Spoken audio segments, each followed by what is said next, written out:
Hi, David.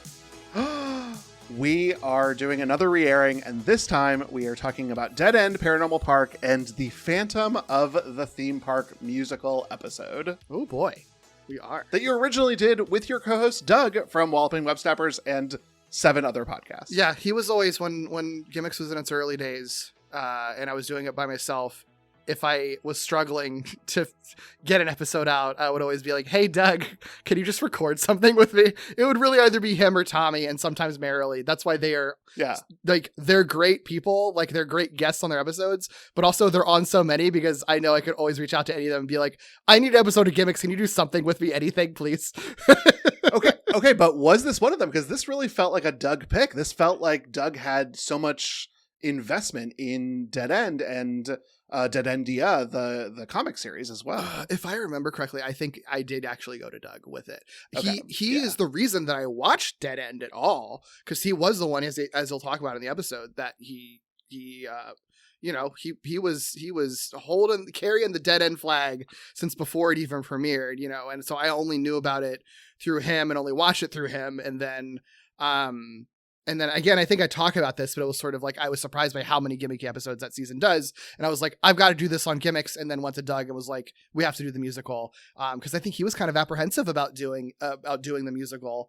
Right. But it ended up being a great episode. Like, I'm glad that he did. But no, I think I had to twist his arm a little bit to get him to do this one, even though that's fun. He's very passionate about this show, if I remember correctly. Doug, correct me if I'm wrong. I may be misremembering how that went down. It's also wild to me to imagine a time in my life when a recommendation to watch something from Doug just wasn't there in my life. So I didn't know Doug when Dead End Paranormal Park started on Netflix. That was not the connection that I had to this property. And yet I think I'm fooling myself a little bit into being like, oh yeah, I saw Doug post about it, but I was not connected with Doug in any way back in 2022. Yeah. Oh yeah, this was 2022. Yeah, we didn't, like, had we connected yet by that point? I don't remember. Yeah, I mean, but like casually, not anything serious. Yeah, that's so funny. Yeah. So my initial impression of Dead End Paranormal Park was that I was listening to a podcast that I was pretty ravenous for, where 2 of the hosts were these British fellas who watched American episodes of Gordon Ramsay's Kitchen Nightmares and talked about them. And one of those hosts was like, hey, I'm not trying to make a big deal about this, but I just had a series start on Netflix and it'd be really cool if you would check it out. And everyone listening knows that person is Hamish Steele. And my entire knowledge of Hamish was that he hosted a Gordon Ramsay podcast with the man who would become his boyfriend. Hysterical. I love that so much. And I even listened back to the episodes that came out around when Dead End was premiering on Netflix. And it is incredibly subtle the way that Hamish is like, it's not even that big of a deal. I'm just going to a premiere. Like, episodes will be back next week. If you want to check it out, it would be great, but don't worry about it. And that opened up my world so much. And I love this series. I think this is a fantastic series, and I loved this musical episode. Yeah, I think it's very funny listening back to this because this episode came out right when the first season had just come out. Like, it was we don't often do Gimmicks episodes for shows that like literally just aired.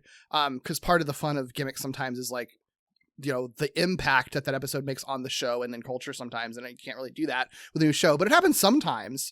And this was one where I think part of the reason we wanted to do it is just to kind of get the word out, because it even, regardless of what you're into, if you listen to Gimmicks and like high concept TV, the first season of the show did a lot of high concept stuff. So it was like, we want to get the word out that it's like, this is worth watching. And a lot of things we talk about in the podcast episode is like, dang, we hope it gets more seasons, and doesn't get canceled after season 2, like every other Netflix show. And guess what happened? Yeah, that is what happened. Yeah. But yeah, the second season is really good. It's still worth watching the whole thing. Second season, fantastic. And plenty of gimmick episodes there. Like, we could come back to Dead End Paranormal Park. Absolutely. Yeah, for sure. And since you and I had a chance to talk to Hamish here on Gimmicks, it is rewatching now, because I just watched season 1 because it really didn't take that long. And so I just rewatched all of season 1 for this conversation. And I've got to say, Derek, I can feel the Doctor Who influence on Dead End Paranormal Park. I love that. And that is what Hamish told us when he came to talk to us about Midnight. And now that I have that information, I've gone back and watched this, and I really feel like it's really there. And that's why I think there were so many high concept episodes, because it was this sort of emulation and homage to inspiration. And that's what was so cool, to talk to an artist about like what inspires them. Yeah. Yeah. Very cool. Very cool. Yeah. And now Hamish is, we could ask Hamish anything we want to, because he's got a show on Glitter Jaw along with us. So truly. And FYI, you know if you didn't know. Yeah, I know. Hamish literally has a weekly show about Mario that comes out every Monday. Like, don't worry about it. But I love the musical of all of this, Derek. I love the conversation that you and Doug were able to have about this. I love that I agree with sort of the synopsis that you all came up with. This might be one of the best musicals that I've seen on television. Yeah, I re-listened to the podcast that we did on it last night, and I've had the song stuck in my head since then. So, you know, I think that's a marker of a good musical, that even revisiting it years later, the songs multiple ones immediately get stuck in your head again. I couldn't wait to re-record this so that I can get these songs out of my head with a drill if necessary. Yeah. But I also think that it's a great musical if you're someone who knows musicals. I think if this is your first experience with musicals, this might even be a little bit of a weird experience, because so much of it relies a little bit on your understanding of the model. Like, obviously you and Doug do a great job talking about I Want songs. But what I also noticed was very present in this is that we really are, with 5 main characters of this, the 4 heroes and then Pauline, everyone gets a song about identity in one way, shape, or another. And those identities have actually been the through line of all of season 1, which was so bold to do for a penultimate episode that is a musical. Yeah. Yeah, I agree. It's really, I mean, you can hear us talk about it for like 2.5 hours, and we really truly only have positive things to say about it, you know? Like, truly. Yeah. There really are no misses. In fact, when I was sort of considering it, I really thought, the finale of season 1 really is just a 2-episode musical where the second act doesn't have any music. Kind of. Because the finale really is just, this is like 1776, where there's like one song in the second act of the musical. It's all front loaded. And because the final episode is about resolving everything that's set up here. It's really, really good. It's smart storytelling. And of course Netflix is like, you want to watch the next one? And I was like, yeah, I need to remember how this ends. Yeah. Yeah. It's good. And if you want to, if you watch the first 2 seasons and you want to know how the story ends, you can pick up the 3rd graphic novel of Dead Endia that has also since come out since we recorded this podcast. That, it's the 3rd book in the Dead Endia trilogy of graphic novels, but it also resolves a lot of the storylines from the show too. So if you are familiar with the show, it's worth reading the 3rd book, because it is a very, very satisfying conclusion to everything the show is setting up. Even with the differences in the comics, like, it still works as a satisfying conclusion to the TV show and the comics, which is a real cool tightrope that Hamish walked when writing that. But it really works out. It's a really great finale. Yeah, and part of the reason that we chose this episode is that Hamish actually has another graphic novel that is coming out, like, literally right now, and that is Go Man, Champion of Earth. So if you're a fan of Hamish's, you should definitely check that out, order it, figure out where you can get it locally, so that you can support this great artist and also, like, be involved in a world that he helped create. Because if you liked Dead End, my sense is you're going to like Go Man as well. Yeah, and check out the podcast he has on Glitterjaw, Super Mario Moment, which is a weekly podcast diving into Super Mario everything. Super Mario everything. Games, cartoons, anything, and movies, anything Super Mario. So that's weekly on Mondays. So absolutely check that out, because it's a really fun show. Yeah, but for now, dive into this excellent conversation that Doug and Derek had about this. And I've got to say, Derek, I don't know if you felt this re-listening to it, but it almost felt a little proto special presentation falling with style. Were you getting any of that while you were listening to it? That did not cross my mind one bit, but I think that makes a lot of sense. So yes. So If you like this one, also go to our Following the Style feed and listen to our special presentation series that Doug and I do together about queer representation, clear, unafraid representations of queer characters in family media. So there you go. Plugging all sorts of podcasts in this little Reairing here. But we're not plugging anything more except for plugging this old episode in right here. Heck yeah. We'll be a dead end. We got our tickets to Dead End. Pauline Phoenix is gonna do a show. She still got it. She still got it, you know. Oh, oh. Pugsley? Why is everyone singing? Oh no! Why am I dancing? Pugsley, this isn't what I had in mind. Norma, you said distraction. Well, this is my reaction. A magical musical to help us sneak through. But I guess it worked too well, because we're all under this spell. Gosh, I really hope it wears off before Act 2.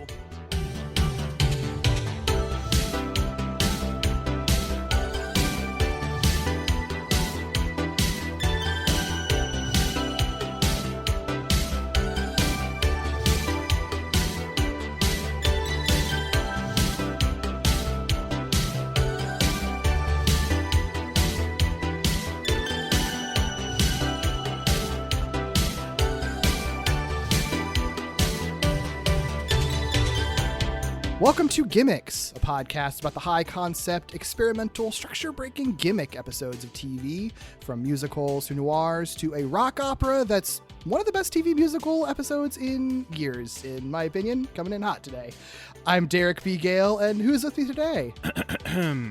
Gimmicks! I'm heading over to Gimmicks to talk about Dead End with one of my best friends. Tell everyone you know. It's me, Doug. Hell yeah, love it. Now, hey, Doug. Hi. Which aspect of hell feels more appealing to you if you had to pick one to experience yourself? Okay. Eating breakfast with maggots instead of milk, getting dressed with chunks of dead flesh, getting boiled alive, or having your spine ripped out. See, this is interesting. I know the question you're actually asking me, but I expected the maggots and milk thing to come up because I hate milk and now have to think to myself, which would I rather eat cereal with? Yeah, for sure. And I think maybe that's the worst as a result. To be faced with that question at all. You're welcome. Thanks so much. Yeah. Well, thanks to the show for having these delightful lyrics. We are talking about Dead End, Paranormal Park, Season 1, Episode 9, entitled Phantom of the Theme Park. Real quick, if you are unfamiliar with Dead End Paranormal Park, which wouldn't surprise me because it's a pretty new show, it is an animated fantasy horror series that premiered on Netflix earlier this summer. Created by Eisner-winning comic artist and animation director Hamish Steele, based on his comics Dead Endia, which were in turn based on his web short, the cartoon hangover short Dead End. Follows two teens, Barney and Norma, and Barney's newly magical talking pug, Pugsley, who work at this like Dollywood-inspired theme park that's like also haunted with ghosts, witches, demons, and all sorts of supernatural forces. So show follows them fighting monsters and demons and unraveling the mysteries of the park's owner and inspiration, Pauline Phoenix. It became pretty quickly known for its like intersectional LGBTQ representation and like authentic casting for that as well. So much so that it's angered a lot of conservatives. What? But that means that it's doing something right, in my opinion. Mm-hmm. But, you know, because of that, it's also garnered, I think, a pretty loyal queer following, even though it's still a pretty new show. So with all that, Doug, what's your personal history with Dead End? Yeah. First off, now you know why I needed my water next to me. Practicing that ahead of time. And I'm so glad shredded that my you- voice, which is a good thing to do before a podcast. I'm so glad that you had that prepared. My history with Dead End actually starts with Dead Endia, the graphic novels. I don't know which came first. I don't know if I was following Hamish Steele first or if I was reading the graphic novels first, but at some point, both of those things were happening. And so I had read through the first graphic novel, And then a couple of years ago, I think at this point, Hamish had announced that it was being turned into a cartoon, and I was like stoked. So I've been anxiously awaiting this for many, many years at this point, or I guess like a couple years. Nice. Yeah, I followed Hamish Steele for a long time, but I think probably just through like you and other, he's a cute gay nerd. Yep. Like, Yeah. he's gonna show up on all of our feeds, so it makes sense. So I think I followed him just for that. I'd never read any Dead Endia stuff. I'd heard of it. I think I remember even hearing about it on Tumblr because it was a big Tumblr thing. Like, so I think I remember seeing it there, but I just never really paid much attention to it. It was just like one of those titles that always floated around. I was like, maybe I'll check that out at some point. I don't know anything about it, but I don't even know when I eventually connected the dots that like Hamish Steele and Dead Endia were like the same thing. And so, so this show, I can't say that it was really on my radar other than the fact that I would just see Hamish Steele tweeting about it. Yeah. I think honestly, I really ended up watching it because you talked it up so much before it even came out. That makes me very happy, I must say, because I've been trying so hard to get people to watch this show. Not that it's necessarily difficult, but like I just am trying to make sure everyone knows it exists, Yeah, well, it's hard to miss it on Netflix, and Netflix cancels things very quickly. So it's like you want to make sure you get people in early who might be even marginally interested, because otherwise it's just going to fly under the radar, and then no one will see it, and then it'll be gone forever. And like you don't want that to happen, especially when it's a good queer show too. Oh, for sure. I when it dropped, it dropped at a time when I wasn't able to actually like binge it, but I did make sure it was like binging on each profile on my Netflix, like in that first couple days. I was like, it needs plays. This needs people to watch it. I didn't watch it right when it came out, but I watched it, pretty soon after. And then any rewatches that I've done, I've rewatched this particular episode like 7, 8, 9, 10 times. I do it on the kids account because I think Hamish even said himself that like that probably counts more for Netflix, since it is technically, at least according to Netflix's like metrics or whatever, it is technically like a kids show, and it makes it more likely to show up on like the top 10 for kids shows. And that's apparently very important for Netflix marketing or whatever, or at least so we're told. It's all a mystery with streaming services. That's interesting. I didn't realize that. I just figured if it was categorized as kids, it wouldn't matter who was watching it, but that does make sense the more I think about it. Time to create a kids profile. Yeah.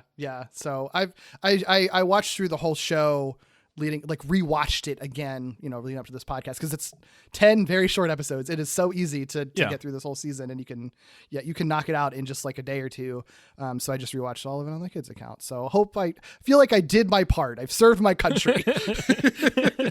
Yep.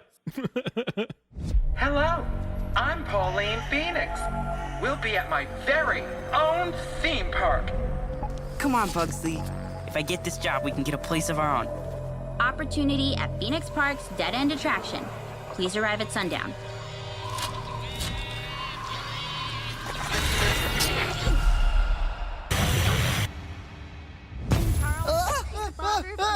Welcome, mortals. You two must be the offerings. I didn't know there'd be a choice. I rescind my application. The job's yours! Pugsley, please. Do not give orders to the great Tamalucas. Tamalucas' soul is now in that dog for good. I'm back. Oh yeah, I talk now. Oh, and I also have magic powers. Step right in.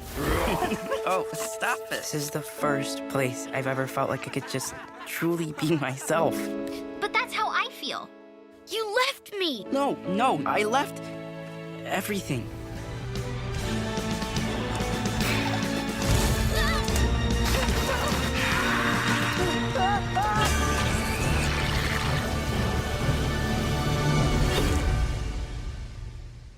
It's exactly what it looks like. Yeah, so there's not really a long history with the show in particular. I will say, though, I really liked the show, watching it. But I don't think it was until getting to this episode in particular that I think it like really clicked with me, and then retroactively made me love what I had watched 8 episodes before, like way more. And now, it's made me love the whole thing even more than I already did. Although I will say, I think that there is something really, I'm sure, this will just kind of naturally come up, but like there's something I think really fascinating about how this particular show, it is only 10 episodes and they're all roughly like 20 something minutes long.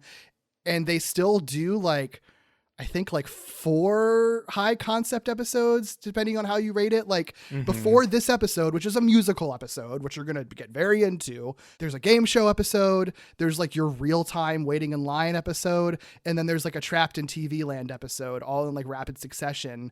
And then this musical episode is like is the penultimate episode before the finale. And that's like almost half of your season is like kind of a high concept episode premise, which I think is so cool and so gutsy for a short run and a kids show, Yeah. I mean, animation's like the perfect medium to do that, right? Like you can do whatever you want because you're creating it. You don't have to film it, you don't have to come up with like how you're going to make a shot because they're all kind of made through similar means, right? And then two, like when you said like, yeah, hey, there's a bunch of gimmick episodes, like you can choose. I will admit, like I was afraid to do the musical episode because it's amazing. So like one, just like doing justice talking about it is intimidating. But two, like I just said 1, 2, 1, 2, whatever. Many points are being made here, okay? But the other side of me being nervous about it was I don't know much about musical episodes, it's funny you talk about like these great musical episodes and I just feel like I haven't intersected with them. I'm sure some of them I have, but I have so many questions. So I'm glad this is where we're going. Yeah, I mean, I got you, first of all. That's fine. I like having someone who isn't super entrenched with musical stuff here, because then it's sort of like, am I just, there's always the question of like, do I just like the musical episode because it's a musical episode and I like musical episodes, am I grading everything on a curve anyway? So having you here not being someone who's like who's not like, oh, that's a reference to X or whatever, like not caring about that stuff because you don't have the same familiarity or context, and still I think finding appreciation in it and recognizing that it's a really fucking good musical episode. I think I mean it's validating for me personally, who's been touting that this is one of the best musical episodes I've seen in years. But also it's just like, I think it speaks to how good it is that like you don't really necessarily need to be a musical theater nerd or whatever, I think, to appreciate it. I wouldn't even say that I'm a musical theater nerd in particular. There are people whose like kind of entire main like media identities are forged around Broadway musicals, and that's very much not me. Yeah. I like musicals, but I don't have a huge knowledge base on Broadway type stuff. I have like I have like sort of 1 foot in theater just because of the spheres that I've in and the places that I've worked and places that I've studied and stuff. But like, I haven't seen a ton of Broadway shows on Broadway, honestly. And usually musical stuff, I'm more interested in like movie musicals and TV episode musicals. So even still, I think like watching an episode like this, it was fun to sort of learn more about some of the references that they're pulling from and making to the stuff that I'm even like a little bit less familiar with, Yeah, well, I mean, my relationship with musicals, I guess, is just like the few I was in high school, and then whatever I've seen at the theater, and none of which was on Broadway, Sure. And so like the little bit I know is entirely related to the theater. Like I don't even really understand how an episode like this would come together. In animation, it's a little easier for me to conceptualize. I think the live action ones like truly blow my mind. Yeah, that's why many of them are really bad, is because they're very hard to do. Well, and I can imagine why. I mean, I don't know, but I can imagine why. This one though, like it's I like that you're saying it's one of the best ones you've watched in years, because one of my impressions when I got to this episode, even knowing there was a musical episode, was like, holy shit, if this is what like musical episodes of TV are, like I'm missing out, because this was like, I haven't watched the whole series like over and over, but this episode I've watched over and over. Oh yeah, it's just so good. Like how could you not? Yeah, it's a really good fusion of good songs, and they're pulling from great references, but like every song in this musical, when we go through the episode, I'll pull out what it seems like they're sort of referencing or pulling from or parodying in some respects, but like it's that, but they're also like good songs on their own in their own right. Like you don't need you don't need to know anything about what they're referencing to appreciate the songs. And I think it's in the context of a good story, a really well told story. Like it's really well plotted. This episode fucking moves too. It's so fast paced. So much happens in it. And it's like the emotional climax of the entire like season, you know, the entire storyline of the full season at this point. Like that's what's truly wild about it, is it's so integrated into the story that's already being told, and the portion of the story that's already being told. Like it almost feels like, I know that they could have come up with, 8 different ways to get to where they need to go, but this feels like it needed to be the one, right? Like just the way they do it. It's like, well, of course it's going to be a musical episode. Yeah. There's a lot of things that happen in this episode. Again, there's stuff that I'll call out that it's sort of like, I could see the version of the episode where if this wasn't a musical, the events would have still unfolded, and I don't think it would have been as compelling, and I think it would have worked as well. It's like it almost ends up being constructed where it does need to be a musical here to, I think, effectively sell some of the plot points that they have that are instrumental to the story that they're telling to get to the end of it in the finale after this. Mm-hmm. I mean, it's wild that this is the second to last episode, period. Like for real. It's not that that's never happened before, but it doesn't happen often. And I think for good reason, because like a lot of stuff that needs to get done in your penultimate episode, if you're a serialized show, and these are challenging. And if you get a musical episode wrong, then like that could ruin your whole season. Right. Yeah. So it's such a gutsy move to do it here. Even like some of the greatest musicals, the Buffy one, I think is sort of like the prime example. And this episode is very much pulling from the Buffy musical in a lot of regards. But even that is like the 7th episode of a 22 episode season, there's a big difference. So there's my first question, right? Is like, I was very surprised at how integrated into the story they were telling in the season of the show this musical episode is. And since I'm not very familiar with TV musicals, like, is that normally the case, or is it more what I would have expected, which is like a very standalone kind of confined episode of a show? Like, does it normally play into things or no, or is it all over the place? I think it's pretty 50-50 actually. Okay. I think, because it's good and bad both ways. I think on this podcast alone, the other 2 musical episodes that I've covered are the Scrubs musical and a Riverdale musical. And the Riverdale musical is like very instrumental. It is like kind of a major, like kind of, I guess it's not technically the climax. There's a number of episodes after it, but like it is a major shift in like tone and plot, and is like instrumental to the plot of that season in that episode. The Scrubs musical, on the other hand, even though Scrubs is a pretty serialized show, there's barely anything going on. It pretty much is just like, let's have fun with musical stuff, all very low stakes, minor things happen. It's not not much changes. And both of those episodes are very, very good, like for what they're doing individually. Mm-hmm. And the Buffy musical, I think that one, another reason it is the prime example is because it is like one of the most important episodes of the entire series, not just that season, but I would argue like that series as a whole.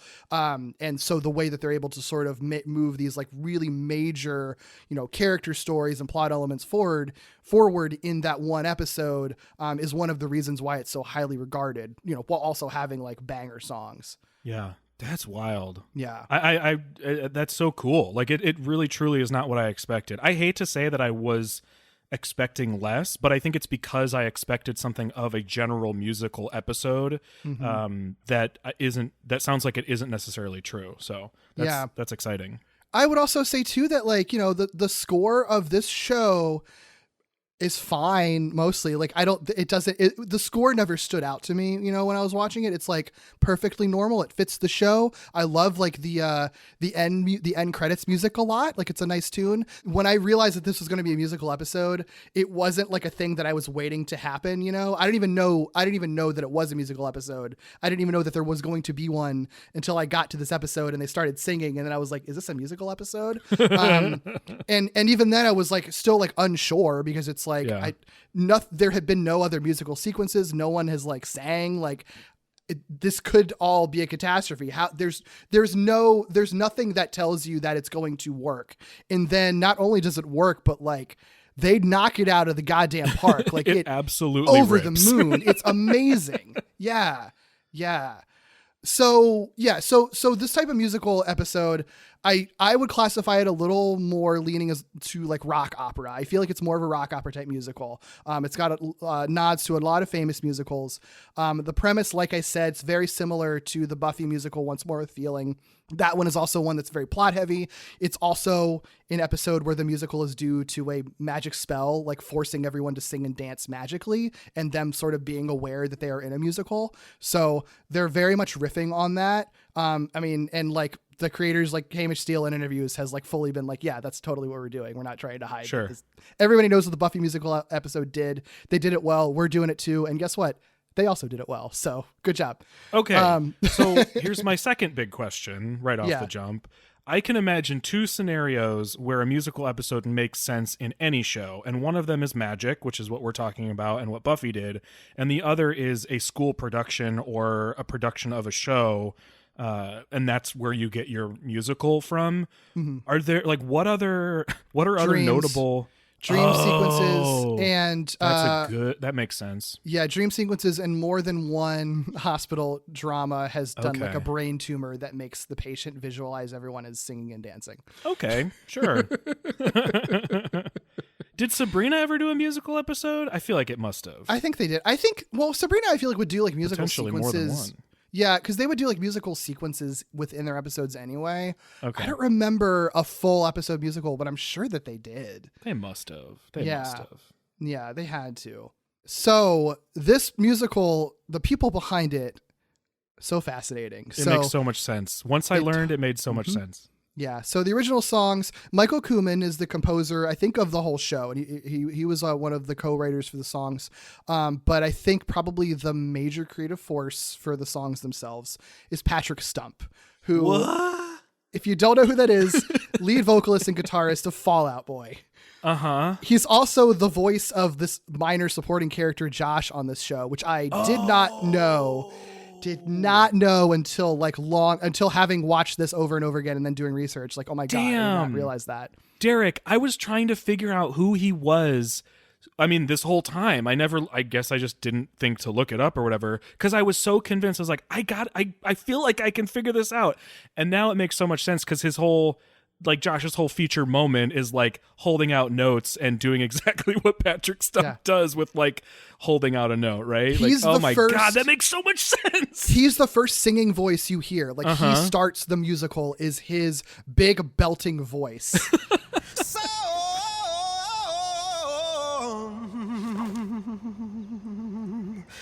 Sometimes I think about death and how many years we've all got left, and how many hours I've spent cleaning up puke.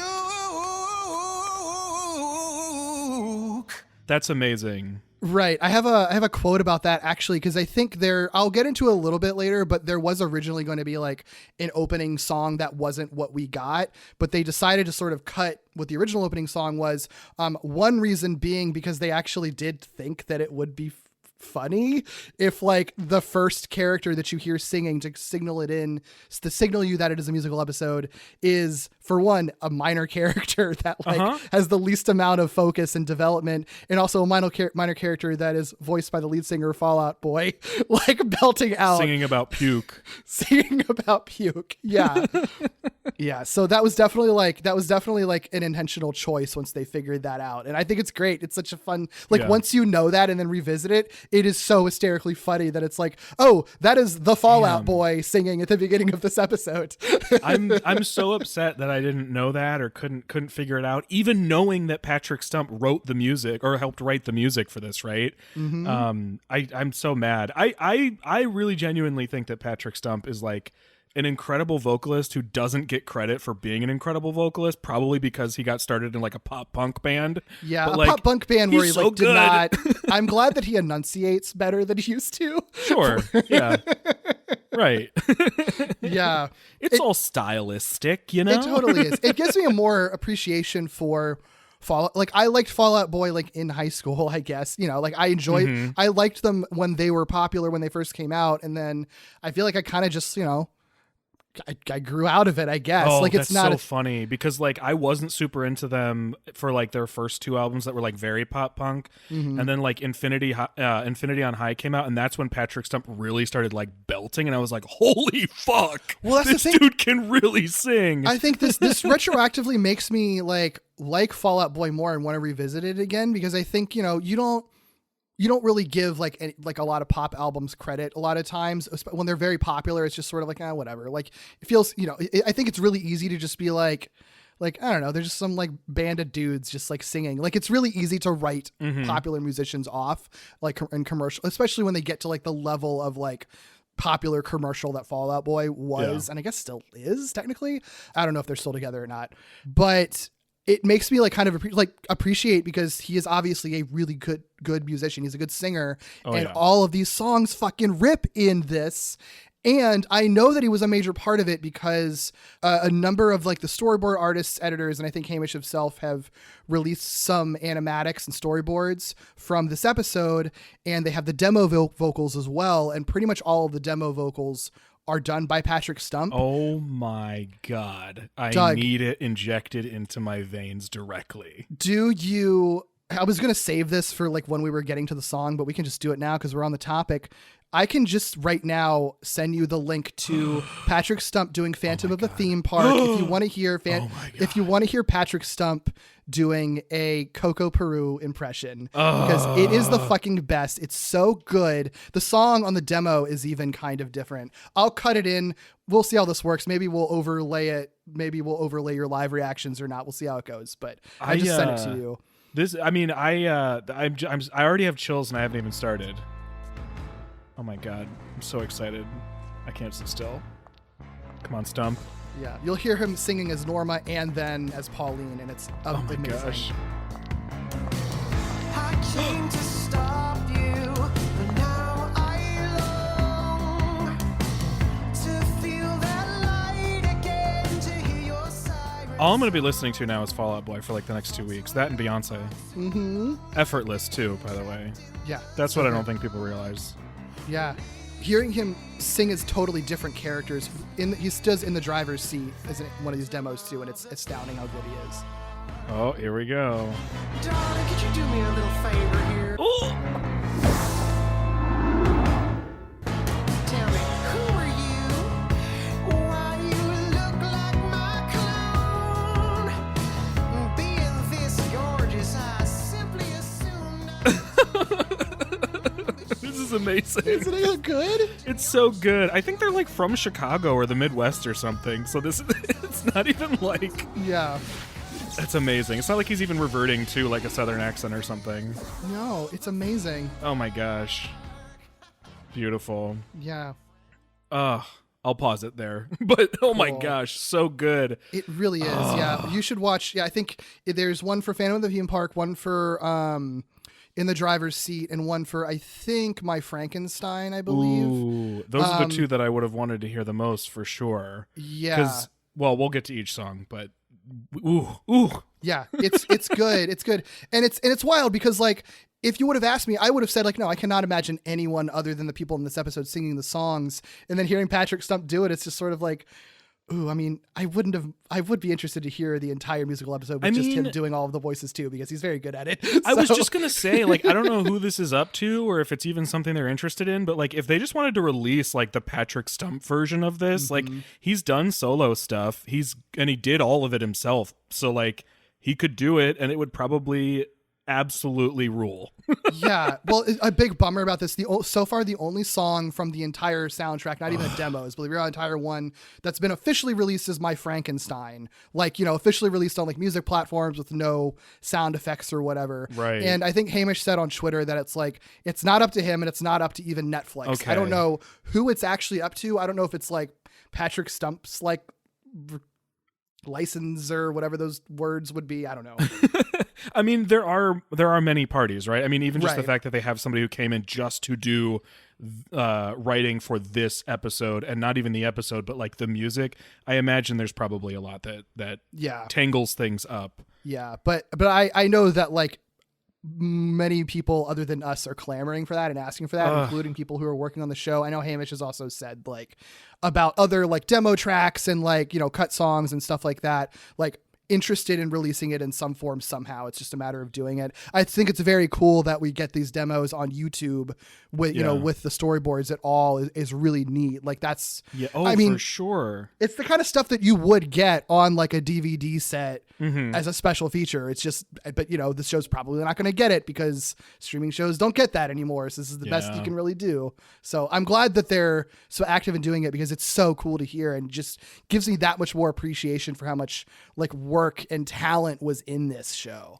God, now I need people to watch it even more than they already were because like I want, not only do I want like the clean soundtrack, right? I want like the Patrick Stump version, especially because I know Fall Out Boy has an appreciation for like horror stuff. Like their whole Uma Thurman song is like a mashup with the Munsters music. Like they get it, right. You know what I mean?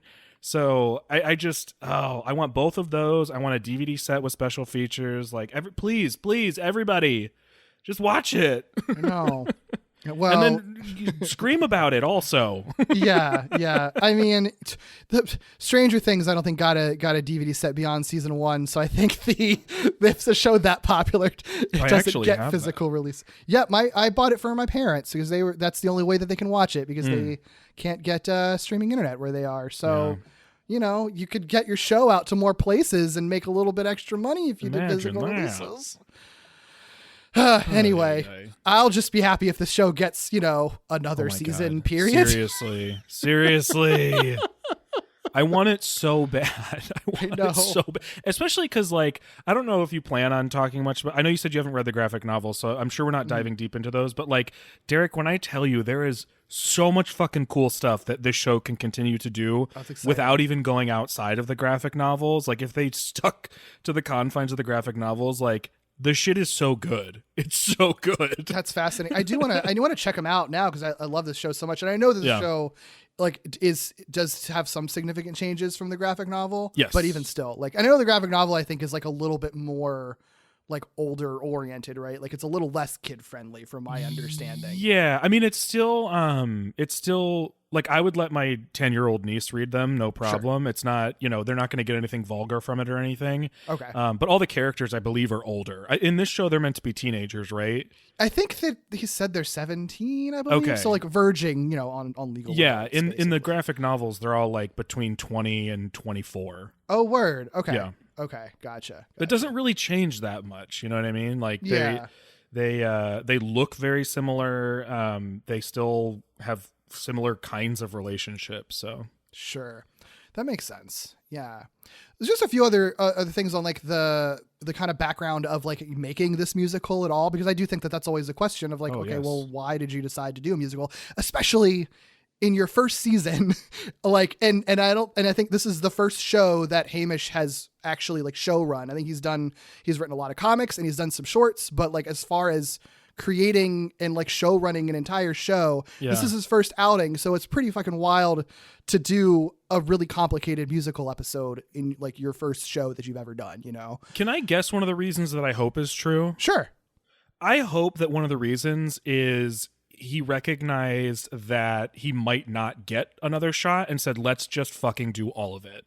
Yeah, that's pretty much. Yeah, he says pretty much. This is an interview with Awards Watch. He said pretty much I treated this show like I'd never get another chance to make a show, and so pretty much the day we got the green light, I was like, we are doing a musical episode. I mean, I hate that that's the circumstances that it comes out of, right? Like it shouldn't be so like tenuous and fragile and fickle in the way that it is, but I like that that's the way he approached it. And even if more was guaranteed, I would hope that more creators would take that approach just in what they're doing to say like, you know what, let's just do it. Like this is our chance. Like we have the chance right now. So let's go. Well, it ends up challenging you too, because, you know, you throw out all of your, what you think are your best ideas and most ambitious ideas early on.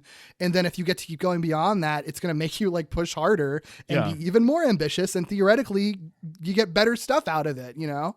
And like, if you are worried that you can't do more, and so you play safer, I feel like you're lowering your chances of getting more because you're you're lessening your impact. You know, Yeah. I've read a little bit of stuff from Hamish that I'm sure you're going to get into as far as interviews and stuff go, but I'm just really glad that they did decide to like stick to a lot of the swings that they took and really had the opportunity to do that. It sounds like. Yeah, like I said, I don't think I would have loved this show as much as I did without this episode and without seeing them take the big swings that they did, you know?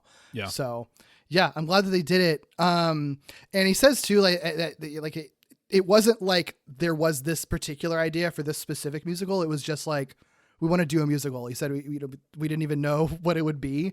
Obviously, they're pleased with how it came out. He says, I sometimes feel like we stuffed a movie inside of a TV show by secret. And it kind of comes out of nowhere. After the first song and then the second song starts, you're like, wait, this is a whole musical episode? Are we doing this? Is the kind of feeling I wanted to give people. That is the exact experience I had because I know you knew to expect one. Yeah. I had no idea that there was a musical episode in the show at all.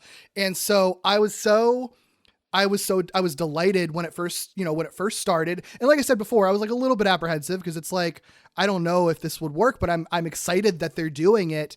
And then, there's still that question of like, okay, was it like one little fun little musical joke and then it's a regular episode? Are they really going to do the whole episode as a musical? And then it just gets better and better and better. Yeah. I mean, they even make a joke in the episode, like, hopefully this ends before the second act. So you're Yeah. like, oh, I hope it doesn't. I know, right? And then it doesn't.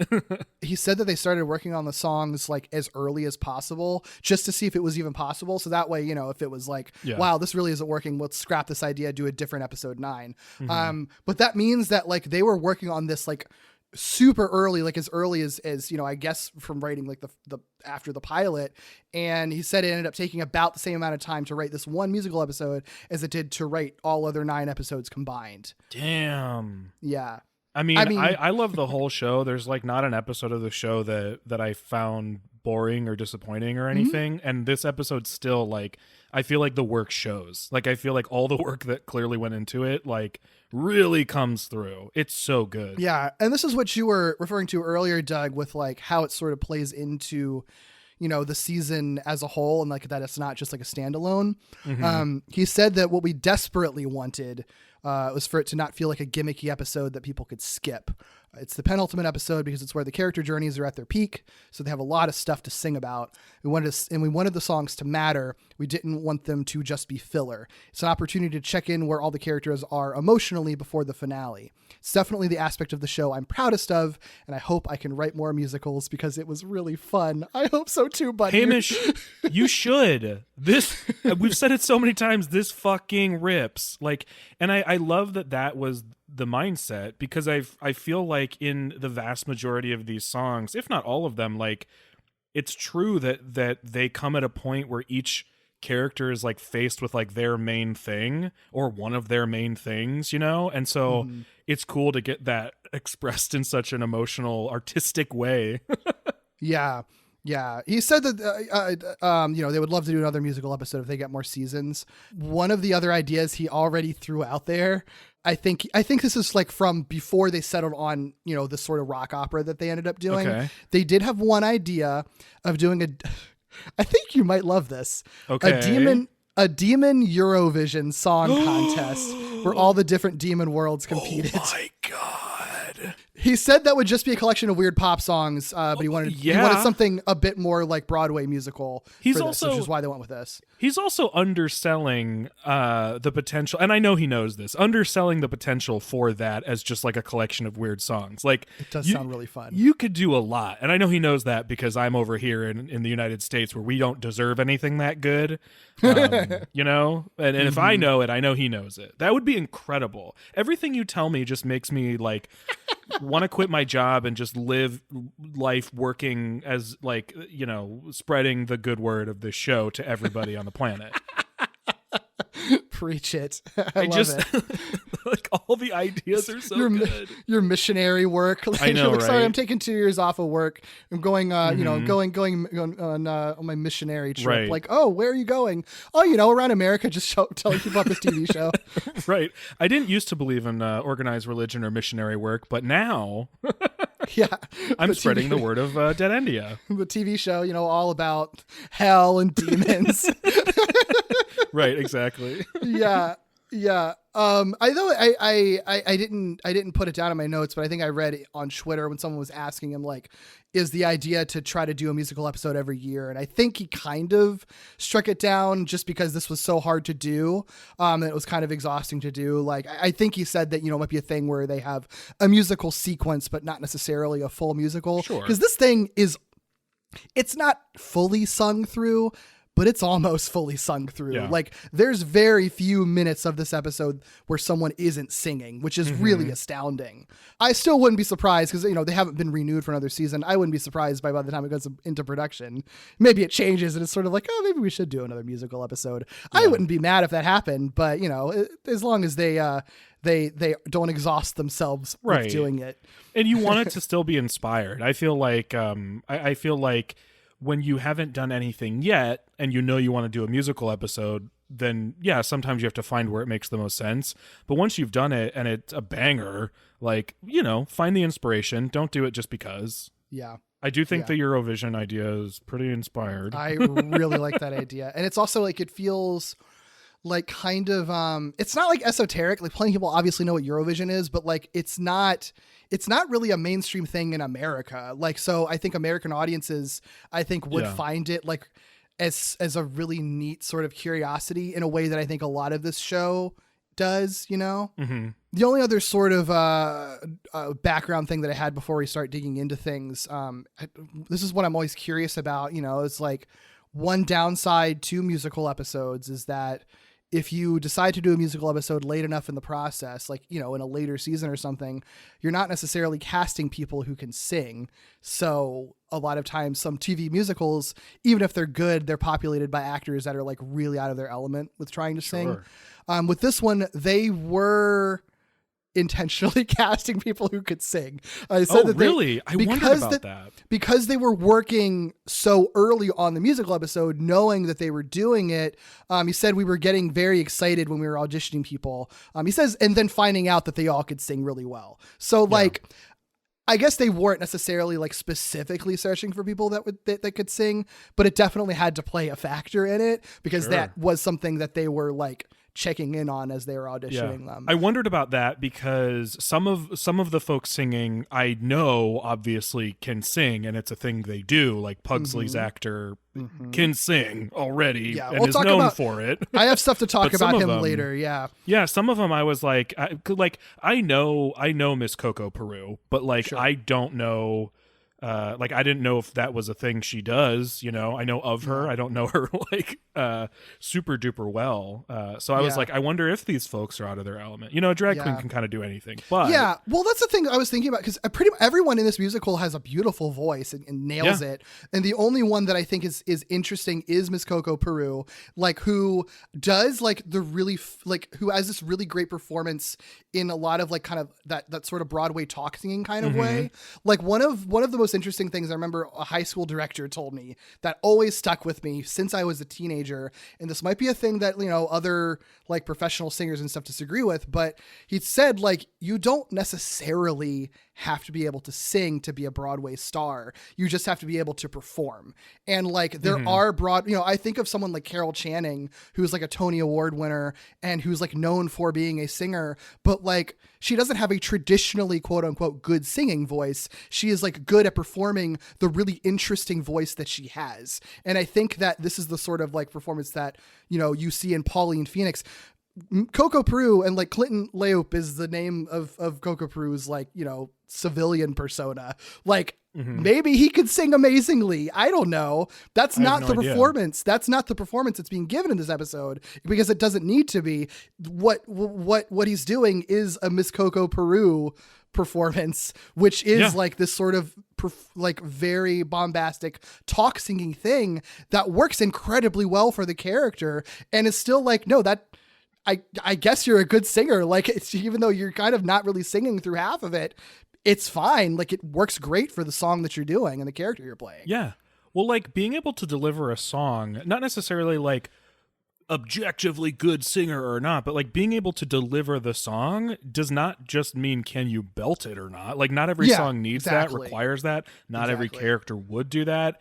And I, it makes sense that this conversation is about Coco Peru because that's a thing that drag queens excel at, which is just like, I'm not a drag queen because I can sing, but I will deliver you this musical number. You know what I mean? Like, and I'm not just lip syncing, but like, when let me let y'all in on a little secret. Lots of drag queens are recording artists, and not that many of them are good singers. Yeah. Well, I have a lot of extra stuff for like each individual song. So let's start talking about this episode because there's still lots of great stuff to dig into. Days like today make all those bad days worthwhile. Days like today make me smile. 'Cause at dead end, I'm heading over to dead end. Pauline Phoenix is putting on a show, and we're invited. Tell all the people you know we'll be at dead end. We got our tickets to dead end. Pauline Phoenix is gonna do a show. If you would like to watch along with us, this is streaming on Netflix. It is a Netflix original. Do it, please. Yes, please do it. And do it on a kid's account. I think that helps. Please. That counts. So this episode, Phantom of the Theme Park. The synopsis per Netflix, because there isn't one on IMDb because it's still too new of a show, I guess. But I still think it's interesting, the Netflix description, because that synopsis is, with the help of Pugsley's musical spell. Wait, never mind. I just realized it does. I was going to say it's interesting because it doesn't tell you it's a musical. I've read it so many times and just realized that it says Pugsley's musical spell. It does say musical. So never mind. It's not actually that interesting. It's a pretty good synopsis. Whoops. I feel like you could read that though and think that musical is just describing the spell as opposed to the other way around. So I could get where I can understand where you got to where you got. She says, with the help of Pugsley's musical spell, Barney and Norma try to stop Pauline's plan while Courtney wrestles with the dilemma. I guess my thought process was like, it doesn't call out like in this musical extravaganza or whatever. Right. But right. I totally legitimately have read this so many times. It's in my notes. I double checked it. Never saw the word musical. I was like, they don't even mention that it's a musical. And then here we are. So never mind. Yeah. It's less interesting than I thought. But it's still, I still think if you were not expecting a musical and you were just going into this and you were just, episode to episode, I don't know that you would I still don't know that would prepare you for a full musical, Yeah. Maybe that combined with Phantom of the Theme Park, you could figure it out. That's fair. But I watched it and I didn't. So, And you're looking for that shit. Yeah. The original air date for this episode, same as the rest of the season. They all dropped on June 16th, 2022. The credited writers of this episode are Hamish Steele and Jen Bartikoff. We've talked about Hamish already. For Bartikoff, she's written on a number of recent animated Netflix shows, including Archibald's Next Big Thing, Centaur World, and Glitch Quest, all of which were canceled after 2 seasons. So, knock on wood. Yeah, Centaur World, though. Oh, I don't know anything about that show. Check it out. This episode was directed by Liz Whitaker, who is credited as the director on the entire first season. And she, most notable credits was being a creative producer on Bob the Builder and being the series director on Pingu. Oh, wow. Yeah? I don't know what that is. They're both, I think they're both aimed much younger than this. Like much younger than this. Gotcha. Yeah, so this is definitely an interesting change from that. Probably way more complicated directing this show than like Bob the Builder was. So yeah, and you did say she was the director for every episode, like including this one. Yes, every episode, including this one. Yep. Huh. Because I would have guessed like I don't know why I would have guessed this, but I just would have guessed that they would have brought somebody in to do a musical episode because it would feel I would assume it's very different, but what do I know? Yeah. I mean, there's also, a lot of storyboard artists that are working on this too that are credited. So I think had like individual songs that they own too. So, I think the director in this case is like overseeing a much, bigger project. I don't know. Talking a little bit out of my ass here, but no, you're not off base though. Cause like animation is strange in that regard, right? Like, because you're not just, or like it's a director can be a very different thing. Storyboard artists, I think people undersell the amount of impact they have on things, or story supervisor and all that sort of stuff. Like it is sort of a directing team. I think you are right in that. Sure. So here's the thing about this episode, because it is such a big climax for the whole season. I think that this just has to be a very spoilerific podcast. Like, Yeah. we're going to spoil everything because this really is sort of taking place after a lot of big revelations. A lot of these songs are sort of the result of like what the season has been leading up to, which is the thing that makes it really good, but does make it like slightly more challenging to talk about it in this sort of context where we're pulling it out of the season. So I'll, for listeners who are like listening to this, and haven't really watched it, you should watch it because it's great. But if you still need like convincing to watch it, I would hope by the end of this podcast, you will be like compelled to watch the show. So I'll try to give you some context for, where all these characters are at and where the plots are, as much as is needed without like bogging down the conversation or anything. Look, we're like 40 some minutes into this conversation and have basically screamed at people to watch this. I know, like, right? It's that good. You should want to just experience it. Go watch it. Just pause it and come back to the podcast later, man. It's fine. It's fine. It's always going to be here. I guess where the episode starts, long story short, our heroes discovered that there's a dark secret. Pauline Phoenix, who is sort of like, again, like kind of the Dolly Parton figure of this show, like has her own theme park, except like if Dolly Parton were like very evil, basically. They've discovered that Pauline Phoenix is actually like has died already and is this evil ghost that like possesses people without their consent and has been doing it for like 30 years. So it's pretty wild. So they were kicked out of the park because they discovered the secret, and Pauline still technically is in charge of everything. So they're trying to get back in to, thwart whatever her next possession attempt will be. So they have to figure out how to create a distraction. The way they decide to create a distraction is by asking Pugsley to use a spell. Oh, come on, Pugsley. You must have read some kind of spell we could use, like a teleport or distraction. I was practicing one spell, but I was saving it for Barney's birthday. Aw, buddy. Happy birthday to Barney. Happy birthday to Barney. Happy birthday to Barney. Happy birthday to you. Do it. All right, here goes. Bippity boopity patty laponi menken tesori menzella manelli! Had a spell that he was thinking of doing for Barney's birthday. I know, it's very cute. I love Pugsley. Is so cute. My favorite character on this whole show. He's so great. I love them both. I mean, I love all these characters, but I love Pugs already. So the fact there's a Pug at all is great. Yeah. But Pugsley's great. And I love Barney. And Barney, like I said, is like 20 or 21 in the comics. So I'm just going to say like massive crush on Barney. Barney's so great. Like, Barney's just great. Such a good, fun, like just great character. Yeah. Yes. They're all very good. All the characters in the show are great. I love Pugsley. He's so sweet. He loves Barney so much. But the spell that he was going to cast for Barney's birthday is a really lovely birthday gift, because his spell is, as you might imagine, a spell that just makes everyone sing and dance. It just turns the entire park into a musical. And right off the bat, before we even get into like the initial song, the spell that Pugsley has is bippity boopity patty luponi menken tesori menzella manelli, which I love. It's full of references. Bippity boopity, it's like bippity boppity boop, whatever. But Patty Lupone, obviously, is a very famous Broadway actor. Menken, definitely a reference to Alan Menken, who is a composer who, alongside Howard Ashman, created the music for Little Shop of Horrors, which is very like, there's a lot of Little Shop of Horrors in this episode. Also did the music for the Disney Renaissance films, or a lot of Disney Renaissance films, I should say. Yeah, but I was going to say, people know this them, man without knowing this man, I'm sure. Right. You know him, but I think the most important ones for this episode, he did the music for The Little Mermaid and Aladdin, both of which are like directly referenced in this musical. So like it makes sense that they'd pull him, because like literally 3 of the biggest inspirations for this musical were Alan Menken and Howard Ashman. So yeah, makes sense. Tesori is a reference to Janine Tesori, who's the composer of Fun Home, Carolina Change, and Shrek the Musical. Yes.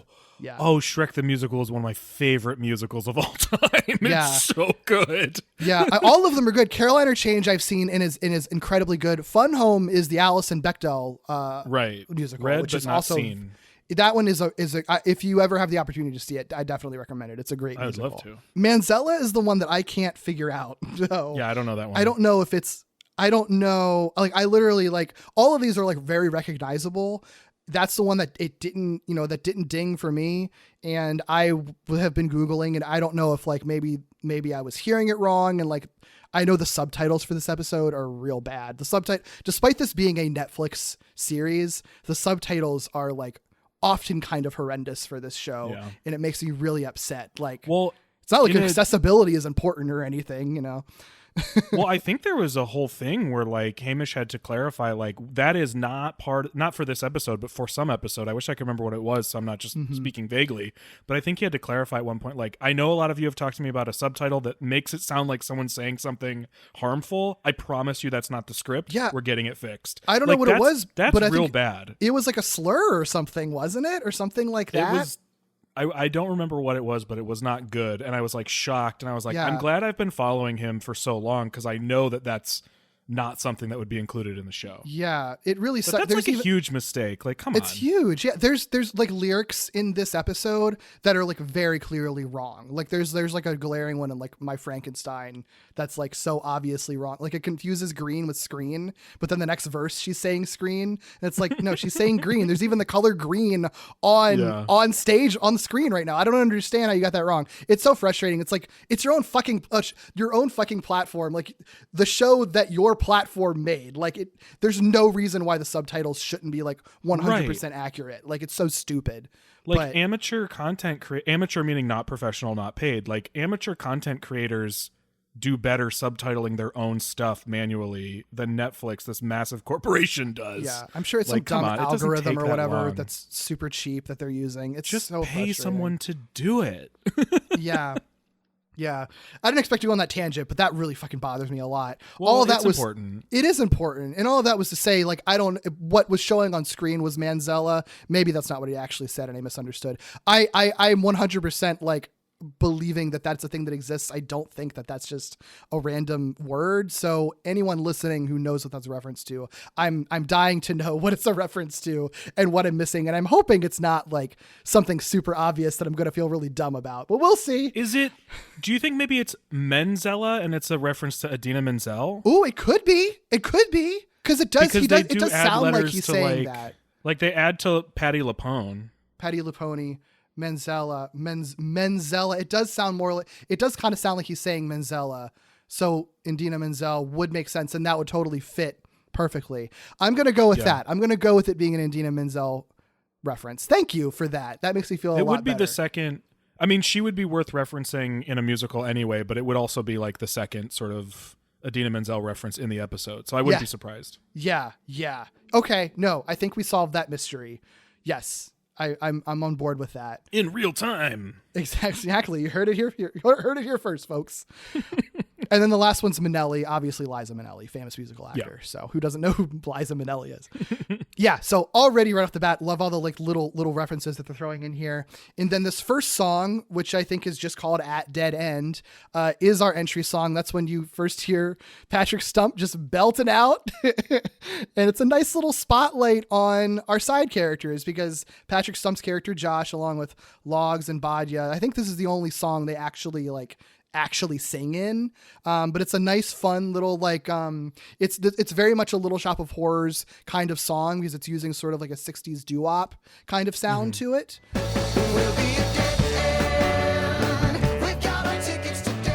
How far-reaching is the spell? Well, and it's just, it's a nice little intro song. I like it. It's very cute. Yeah, I like it a lot. It's funny. I don't know musical theater super well, but I kind of lucked out on this because I think I do actually know like the primary inspirations for most of these songs. So I was like, sure. Little Shop of Horrors is probably like the furthest from sort of where I tend to sit in the musical theater realm, but I have seen it. So yeah, it's the one that could have been a miss for me, but not the song, but the reference. Sure. My favorite part of the entire song, though, is Pugsley's like rap explaining. Norma, you said distraction. Well, this is my reaction. A magical musical to help us sneak through. But I guess it worked too well, because we're all under this spell. Gosh, I really hope it wears off before Act 2. Honestly, I mean, it's a great song to open with because I knew immediately that it wasn't like a half-assed musical episode. I was like, oh shit, like this opening number is like really good. The dancing is very elaborate. I love that like one of the dancers is like the dinosaur mascot. That's like my Twitter profile picture right now. Right. It's great. I know. It's funny too, because I saw, because nobody knows what the fuck they're talking about when they talk about animation. And I saw like somebody being like, oh, I can't watch this show. The animation's so lazy. And I'm like, no, clearly you haven't watched the show because it's anything but. Are you joking? This they do episode like choreographed musical numbers, you dumbass.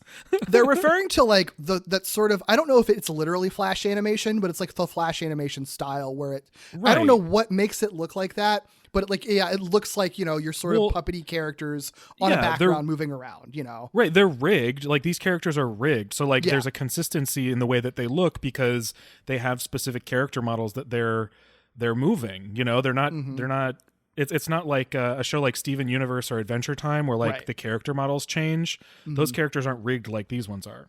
Yeah. And I get being off put by that style because it is like a weirder style to get used to, I think. Especially if you're used to like, more, I don't know how you describe it. I don't want to say fully animated because these are fully animated, but like the sort of Steven Universe style where it's like different character models. I think more what you would think traditional animation looks like. I mean, it's hard anymore to categorize everything because this is like a blend of many things, but it is. It's different than what you would associate with traditional animation. Yeah. But I get it. And I think that like part of the problem is that Netflix has, I think, a bad track record with sort of using animation styles. Like some of Netflix shows do use like this sort of Flash animation adjacent kind of style, and they don't look very good.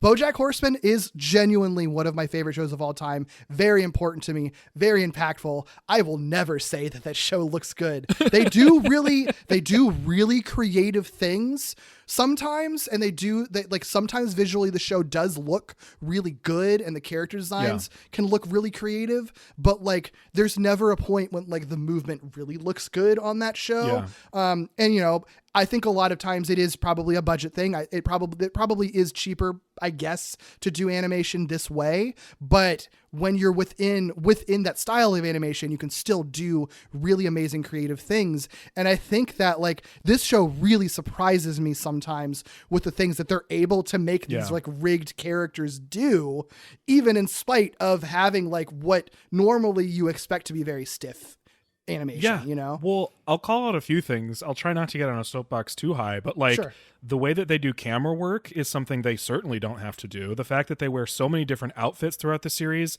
is something Hamish has highlighted as something that was kind of stressing the animators out, but they still do it, because like because it benefits certain episodes like the beach episode. That one does so much cool stuff with its different animation styles. And it's not a show that sticks to one angle for every scene, right? So like it really annoyed me when somebody was like, "Oh, this is so lazy." I'm like, it's really not. Like you don't even have to go far to find all the work that went into this. And if you're off put by that style, you get used to it really quickly. Like like I personally I don't love the style that much, but like honestly, a lot of the best shows, a lot of my favorite shows, like BoJack Horseman and like home movies, like there are so many shows that are done in the style that are truly some of the best animated shows ever made. Like it's fine. Like you can still do really great stuff within it. And I think that this show really exemplifies just how much artistry goes into it and how much you can like, I can't imagine what the show would look like if it wasn't in the style that it's in. Like, or this episode in particular, like just does so many cool things, like, and is so inventive with the style that it already has, Who knows if they would even be able to pull this episode off if they did it in a different way. Right. Exactly. Like it would have been a much harder endeavor to fully like hand draw this or something like that, I would think. I think I'm like 99% sure it would be. Right? Yeah. Sorry, rant. It annoys me when people like mix up terms like that. Like you don't have to like the way it looks, but that doesn't mean it's animated in a, it's animation style, aesthetic, quality, budget. These are not this all the same episode's thing. like the least lazy thing I've ever seen in my life. So yeah, definitely Right. wouldn't call it lazy or cheap at all. Yeah. Here's an interesting thing. I know you're talking Okay. about how it's like a really good first song. This was not originally the first song. I think I kind of alluded to that. Part of it was like deciding like we want Josh to be the first one who sings, so Patrick Stump can basically be the first music. But originally, it opened with Pugsley having his own song. It was inspired by science fiction double feature from Rocky Horror. So basically, it was going to be Pugsley's mouth in a black void singing, and it was just going to be a very meta song about the concept of doing a musical episode. This is what we're doing. It's a musical episode. You've seen it before. He said there actually were even lyrics like, well, Buffy did it, but whatever. Like it was going to directly call that out. Yeah. Yeah, but they said there's a few reasons why they decided to cut that. One was that actually like Netflix said that they didn't really feel like it was right. He said Netflix didn't feel like it was the right time to go that meta because the storyline at that point had a lot of cliffhangers, and like obviously they want to kind of keep the story going. There was a pretty big cliffhanger at the end of the last episode, so it makes sense that you just dive right into the story of this one. Mm-hmm. He says, I was originally self-conscious of cutting it because in my head it was the opening song, but then when you watch the episode and it suddenly becomes a musical episode, like a minute and a half in, I think that's kind of a funnier choice. And I agree. Like you don't know that it's going to be a musical episode for a few minutes, and then it just happens, and it's as much as a surprise to you as it is to the characters. Yeah. Yeah. It doesn't surprise me though that they wanted to do something Rocky Horror. I hadn't thought about it, but I'm surprised there isn't more that's very directly Rocky Horror in this. For sure. But I guess there it was, Yeah. There's probably like, if you do a deeper dive, I bet there's some things influenced in here that are pulled from Rocky Horror that I'm just not like clicking into. But yeah, so it definitely was like on their minds at least. Yeah. So the next song after this, we cut away because, they're questioning like how far does the spell go? Like, is it just concentrated right here? How long is it going to last? And we see that it is spread amongst the park because we cut to Courtney, who's the show's resident demon, who rules. I love Courtney so much. Yep. Courtney's great. She, before we even talk about the song, she's voiced by Emily Osment, who, she's like a former child actor. She's probably best known for, I guess more widely known, I should say, for being in the Spy Kids sequels and then being Hannah Montana's best friend. Oh, interesting you would order them that way, because I would have said Hannah Montana first, but our age, I think, dictates. I was no. I was ordering them in order of when she was working on them, because Spy Kids came first because she was younger in it. Like that's when I first saw her, and then it's like, same. oh, that's the Spy Kids girl and Hannah Montana. Like that's Hannah Montana's best friend is I don't even remember what her character's name is, honestly, Lily or something. No clue. Maybe. I've never seen an episode of Hannah Montana. I only have because my sister was in the perfect age group for it, and she loved that show to death, so she was obsessed with it. Gotcha. So I saw it through her and knew a lot of the songs from Hannah Montana through her. Yeah.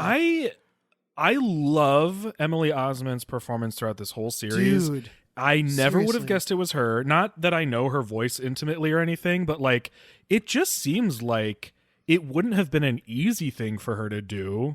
Like the voice she's doing is like gruff, like or very textured, as maybe because she's not doing a deep voice, but she's adding so much texture to her voice that like I can't imagine she was having an easy time doing this. Yeah, it's very much like I am a demon. It's so like gremlin-y. Yes, gremlin-y. That's the perfect description, because she is very like gremlin-like is her characterization. Like very like chaotic neutral to chaotic evil depending on the episode. Yeah. I would love to know one thing that was interesting to me, and I have a feeling I know the answer to this, and I don't know if Hamish has talked about this. In the graphic novels, they like have profiles for every character at like the beginning of each chapter or whatever, and they list like some of their interests and their name and their age and their pronouns. And in the graphic novels, Courtney uses they them pronouns, and in this she uses she her. I'm guessing it's because they cast Emily Osment, but I don't know if that's the actual reason or not. I think that might have been part of it, but I think even before they cast her, Hamish had answered that question on Twitter. I don't have it in front of me. I don't have it in front of me, but to my memory, it was basically that whoever at Netflix he was talking to actually was aware that there had been conversations about like the trope of non-binary characters being monsters in media, like being very common, and like didn't want to necessarily play into that. Where it's like, here's a demon, of course they're going to use they them pronouns because all non-binary people are monsters, I guess. Sure. So, you know, I think, you know, I feel like he was sort of like, I mean, you know, I feel like she probably still doesn't really go by any gender herself. That's just how she's gendered, you know, on the show. Yeah. But that was more of a conscious choice from Netflix's end. And then probably Emily Osment's casting came, you know, from that, I imagine. Yeah. Okay. Yeah. Hey, I certainly, I could have guessed something to do with Emily Osment's casting. I could have guessed the sort of like, you know, associating monsters or demons with non-binary or queerness.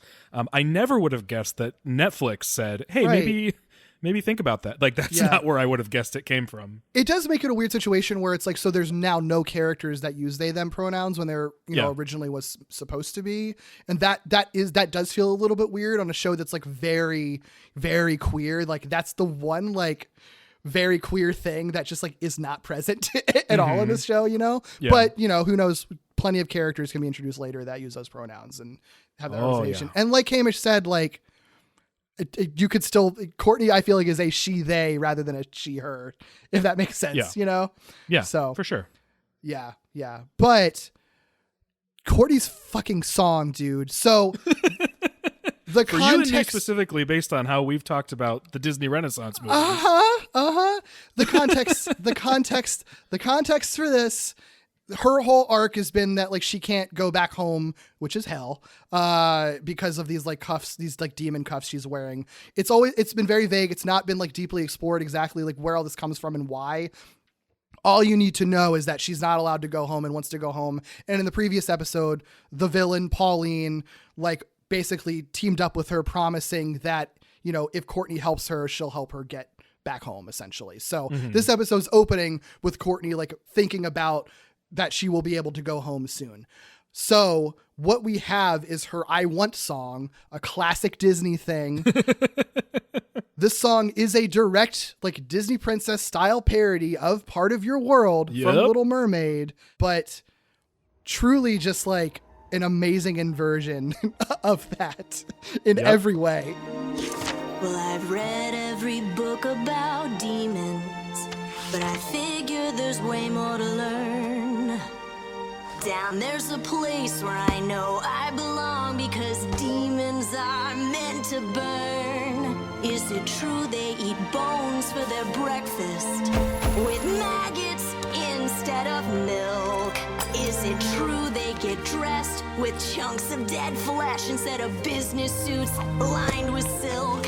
Down where they hang, draw and quarter, down where they lie and cheat and torture, then boil you alive and rip out your spine somewhere down there. It's so great. When this started playing, I was like, I guess the episode just doubled down on the fact that it was going to be very good, because I was like, you're doing Little Mermaid? Like, come on, this is amazing. This is when I was sort of like, oh, I have no reason to be apprehensive or worried about this. This is great. Right. This is perfect. Exactly. It's so clever. Yeah, the song, I think the official title for the song is Down There. And it is like Courtney's I Want song is like in Part of Your World, where Ariel wants to be, you know, part of the world of humans. Courtney wants to be part of the world of demons. So like, it's this like beautifully like cheery song about like how much she just wants to go back, but it's all about like hell and torture and like maggots and ripping out spines, and it's all like dark and violent. And the fact that like Part of Your World was about going to the world above, and Somewhere Down There is about going to the world below. It's so fucking clever, dude. It's great. It's so good. And she's so sincere about it. Like when she's talking about, you know, ripping out spines and stuff.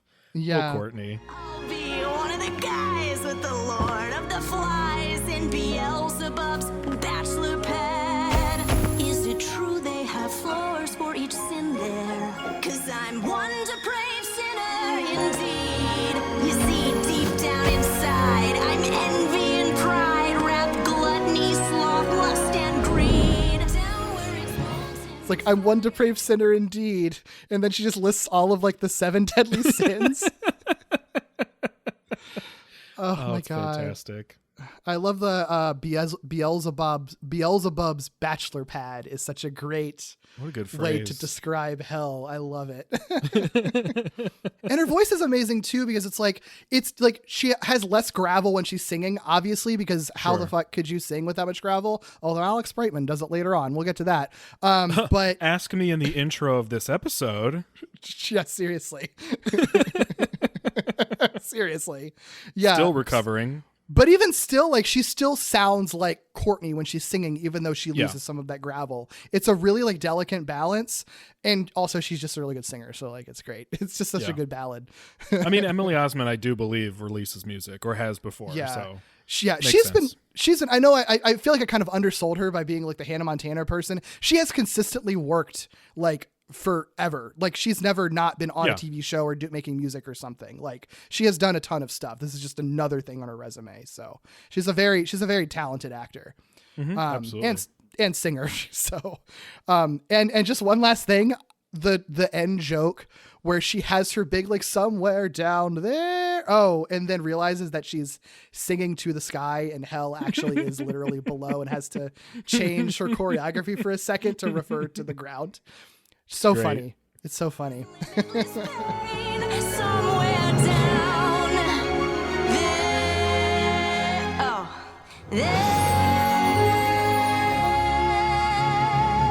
We get a little bit of plot. This probably is like the biggest stretch of the episode without songs, honestly. And then it's just like one right after another.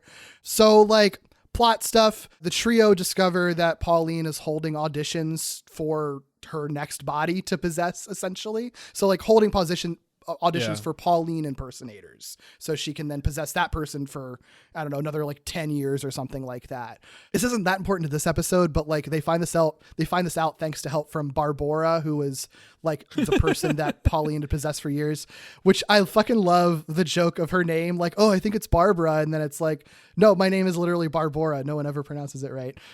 Yeah. The only person who's pronouncing it correctly is Norma, who's, obsessed about trivia with this park and Pauline and all that. Right. Oh, that's a big part of her of the next song with Norma. We'll get into. I know it's not like massive, this audition thing, but I was really excited to see it because there is a brief moment like this in the graphic novels, and even though this isn't huge, it's more than they do in the graphic novels. So I was like, yeah, more of the auditions. Oh, cool. That's so cool. I'm always curious, like how much of, because I know they change stuff, like how much is sort of reflected in the graphic novels.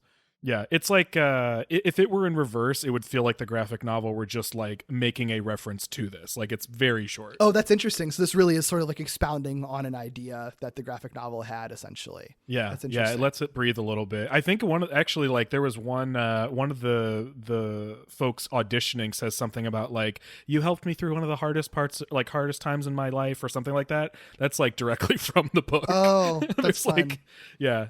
Okay, this is just a random question. What's with people? Because one of the contestants says like, "Oh my ghost," and that is the thing that Norma says too. What's with the "Oh my ghost" thing? Is that because I know that they're saying that in place of "Oh my god," but other people also say "Oh my god" in this show, even in like the next song. Is "Oh my ghost" just like a thing? Like, what am I missing? Is that just like in the universe of the show, or is that like a Pauline Phoenix catchphrase or something? Do you know where that comes from? No, I don't know. The books do a lot of what you would be used to hearing if you watched shows like Regular Show or Adventure Time, where instead of like cursing or saying like normal frustration phrases, they say like just weird, wacky stuff. Oh, sure. This is like sort of like that, but it's almost like not wacky enough to be that. So I'm not really sure. Yeah, I guess it makes sense. They just don't do it enough for it to feel like it's a running gag. And that's also the only time I feel like they ever do it. And again, they do still say, "Oh my God," sometimes. It's just other times they say, "Oh my ghost." I mean, it's possible that it's a thing that happens in the books more than I'm realizing because they do so much more of like the substitute weird phrase thing. Yeah. Interesting. That doesn't matter. That was just a thing that I thought about. But the reason these auditions are important is because this is how they come up with this plan. What, like, if we want to capture Pauline, way back in the first episode of the show, the whole plot of the first episode is Pugsley getting possessed. They figure out they can exorcise the demon by taking his photo because, you know, photos are like the window to the soul or whatever and can capture souls and shit. That's just like the rules of the universe of this show. So if they can magically disguise Norma as Pauline, get her to win that audition, she gets possessed by Pauline, then they take her picture and then trap Pauline to exercise her, essentially. Yeah. So it's a risky plan, but like it makes sense in the context of the show. And I love that it's calling all the way back to the first episode of the season. Makes sense. Yeah, it's great. And throughout all this, there's also this runner where Pugsley is sort of worried about using too much magic because you have this musical spell. They're also now going to be transforming Norma into a Pauline lookalike.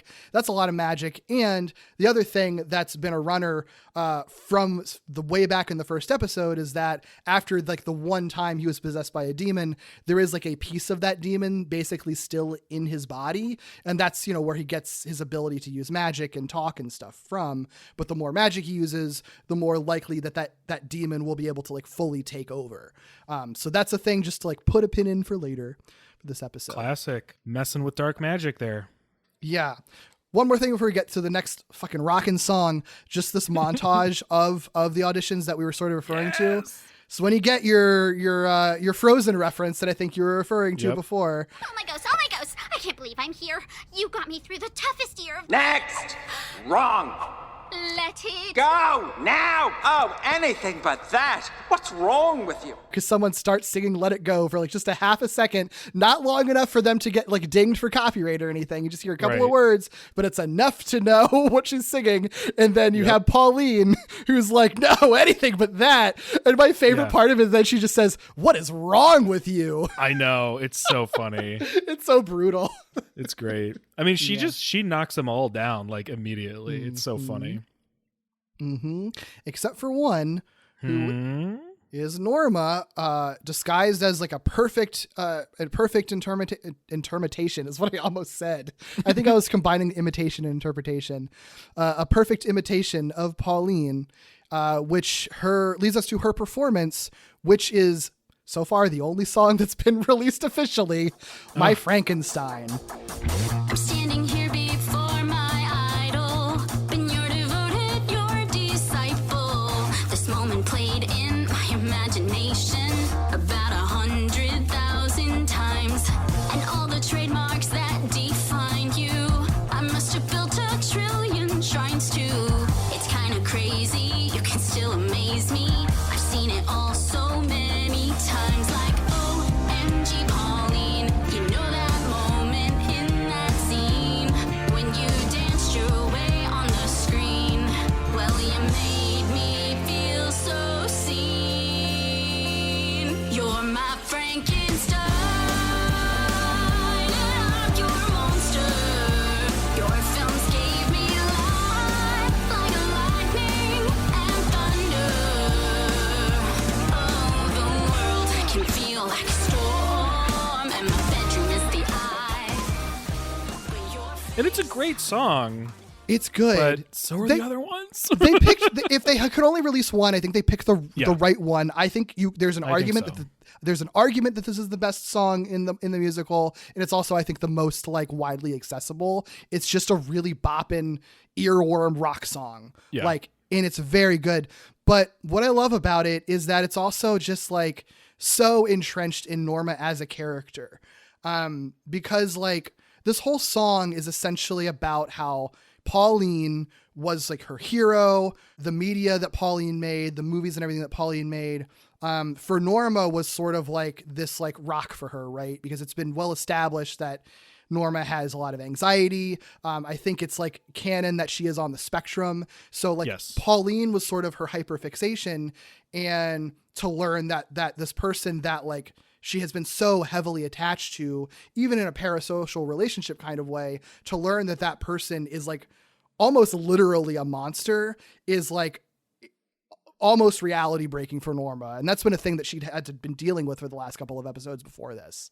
Yeah, absolutely. I feel like, you know, the idea of like not meeting your heroes is sort of universal, but I think with Norma specifically, like you mentioned, the fact that she is canonically dealing with really strong social anxiety, and she is also autistic, like, and has these fixations. I think probably is a cool, tough, relatable. Like, it's probably a lot of things to a lot of people to see represented in the way that it is on screen. I don't think it's a thing that really gets talked about a lot. Like you said, like the don't meet your heroes kind of thing is a common story, but there is something really different that I don't feel like is really explored for a lot of people who are on the spectrum, or even who aren't, but still like have, you know, for whatever reason, have very, very, very, very strong attachments to like a character or a movie or something like that, or, you know, a creator. Like, and we, especially nowadays, we deal so commonly with like everyone that we like turns out to be a fucking monster in real life. Like, that is something that is really deeply relatable, that I think the way that the show explores it, I don't feel like I really ever see explored very often. Yeah. Yeah. It's a really beautiful song. I think there's a lot of really nice touches to it. Yeah. One of my favorite things, it's such a small detail, but like the first half of the song is like Norma kind of talking about her previous relationship with Pauline that's very positive, and how like, you know, like the world's a storm and like my bedroom is the eye, and you're sort of like what has grounded me, essentially. And, you know, so she's talking from like sort of the fangirl side. She says, OMG Pauline is one of the lyrics. You get to the last half of the song, which is like about the post realization that Pauline sucks. And that lyric, when that verse comes up again, the lyric changes to, oh my God, Pauline. What is my life without you in it? It's kind of messed up. I feel like a breakup, except it's all your fault, not mine. 'Cause oh my God, Pauline, why'd you have to let me see the other side of you? That screen, you should've stayed just on the screen. You're my Frankenstein, I'm your monster. Like, it goes from the sort of more childish, like, OMG, I love you, to, oh my God, you fucking piece of shit. Like, it's such a distinct difference in how it's performed and everything. It's such a great touch.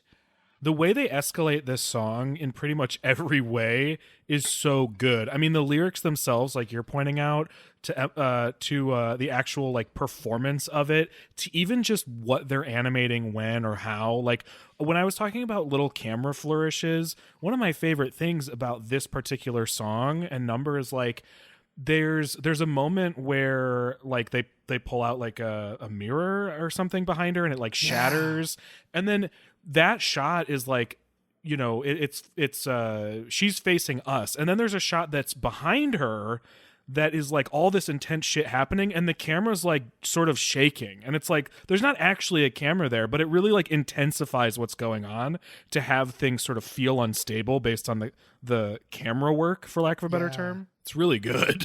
It's very cool, and it's so compelling to watch. Like, it's a great song to listen to anyway, but the visuals do really, I think, help the intensity of it, because it gets progressively more chaotic as it goes along. Yeah. Like, shit is like, it is literally like her anger personified. Like, stuff's breaking, the speakers are exploding, and then it creates like a great like fog effect.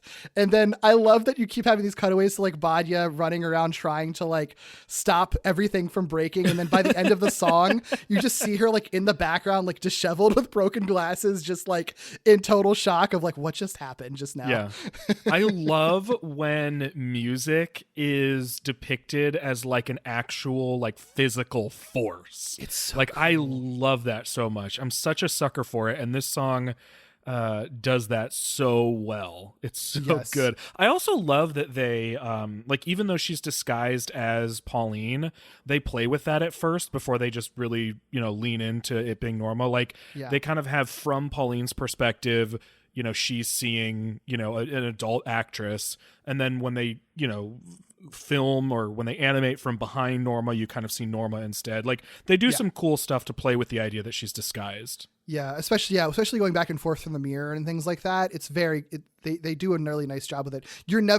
I don't think you're ever confused as an audience member of like who's seeing what, like, because I do know, I was wondering like, oh, is the is the magic spell going to break at some point and then she's going to be exposed as Norma, but like you're watching and it's very clear that like, no, they're just shifting perspectives for you, the audience, because this is an important moment for Norma and it feels right to actually see Norma singing the song that's about her rather than the disguise she's in, even if for the rest of reality she's still in that disguise, you know.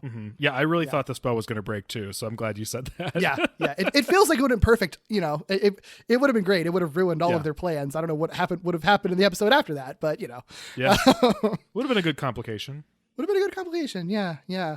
Also want to call out Norma is voiced by Cody Kavitha, who fucking kills it. She hasn't she hasn't done a ton of stuff. This is definitely her biggest role. I think her like most notable thing that I could tell was in the Rise of Teenage Mutant Ninja Turtles show. And I think even then it was like, you know, a supporting role. She's mostly done supporting voices. So this is definitely like her big breakout. Yeah. And I mean, everybody, we're going to say that everybody in this musical is good. Everybody in this musical kills it. But I will say that I think Norma and Courtney get the most to do in this musical and the most complicated songs. And to have someone who like is not as seasoned of an actor, I think, as some of the other people in this cast doing these like linchpin songs and fucking killing it, dude, fucking killing it. It's just so cool to see.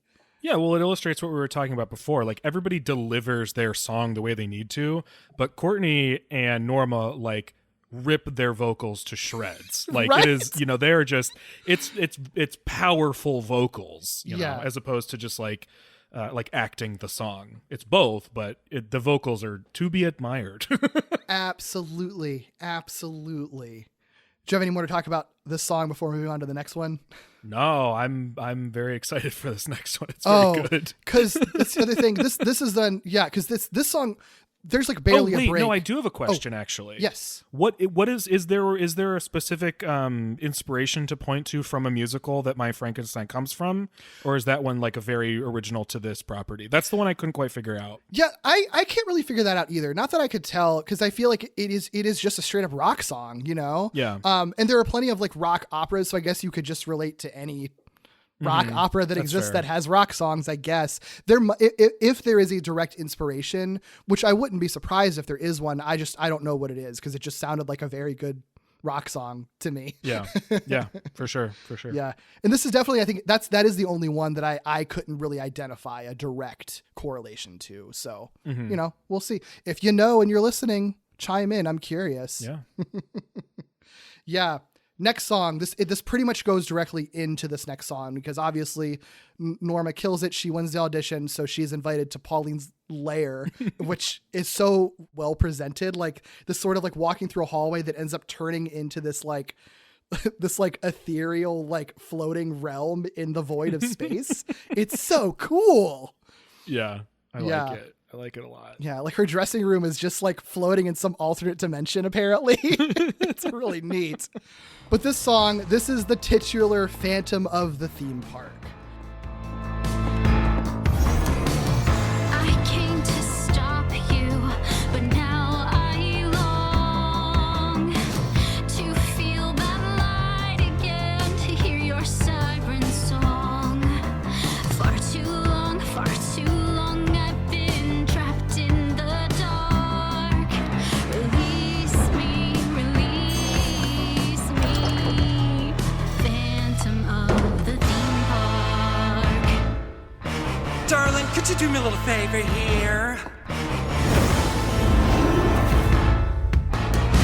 Tell me, who are you? Why you look like my clone? Being this gorgeous, I simply assumed I was alone. But you're the spitting image of me, aren't you? You even got my birthmark. So succumb to me. Phantom of the Theme Park. It's an incredible song. It's so good. It's so good. And especially like hearing the demo, you know, the demo we listened to earlier with Patrick Stump's lyrics, or vocals, they hadn't nailed like the actual like music to it in that demo. And then when you hear this final version of this episode, it is amazing what they do with these organ chords. Like, oh my God. And this is, you know, as the title suggests, it's very reminiscent of Phantom of the Opera. If you listen to just like the opening of the Andrew Lloyd Webber Phantom song, it is just that exact song, just like slightly tweaked enough to be its own song. But like, I don't, but there's something about it because the particular way that it's tweaked and the fact that it's Norma and Pauline singing it, like it is such a different vibe from the original Phantom song that it stands out as its own like really brilliant piece of music. Yeah. This to me, and then spoiler, the reprise, like this to me is the musical theater moment, right? This is like intersecting stories, intersecting songs, like different characters exploring different things, but it all fits in like this really gorgeous sort of moment, overlapping moment. Like I love that shit. It's like in Les Miserables where like everybody reprises their own song all at the same time and you're like, holy shit. Like, so it basically transitions, like Norma sings the first part as she's going to Pauline's dressing room and is like still expressing that she's like conflicted because she's like, she's still looked up to Pauline and she's like, release me, Phantom of the Theme Park. Cause she still doesn't want to be hung up on this person that she's, you know, been looked up to for so long, even though she knows that she's a monster now. And then that transitions to essentially the villain song of the episode, which is Pauline Phoenix, who, like we said, it's Clinton Laup doing Quentin. I don't know how to say his last name. Clinton Laup. I have never known. I've never known. It's I only know Coco Peru. It's not important because everyone knows his famous drag persona is Coco Peru. Pauline Phoenix is basically the Miss Coco Peru voice. So it's Miss Coco. Yeah. It's Coco Peru doing the character. And you know, just calling that out because this is definitely like the big Pauline song.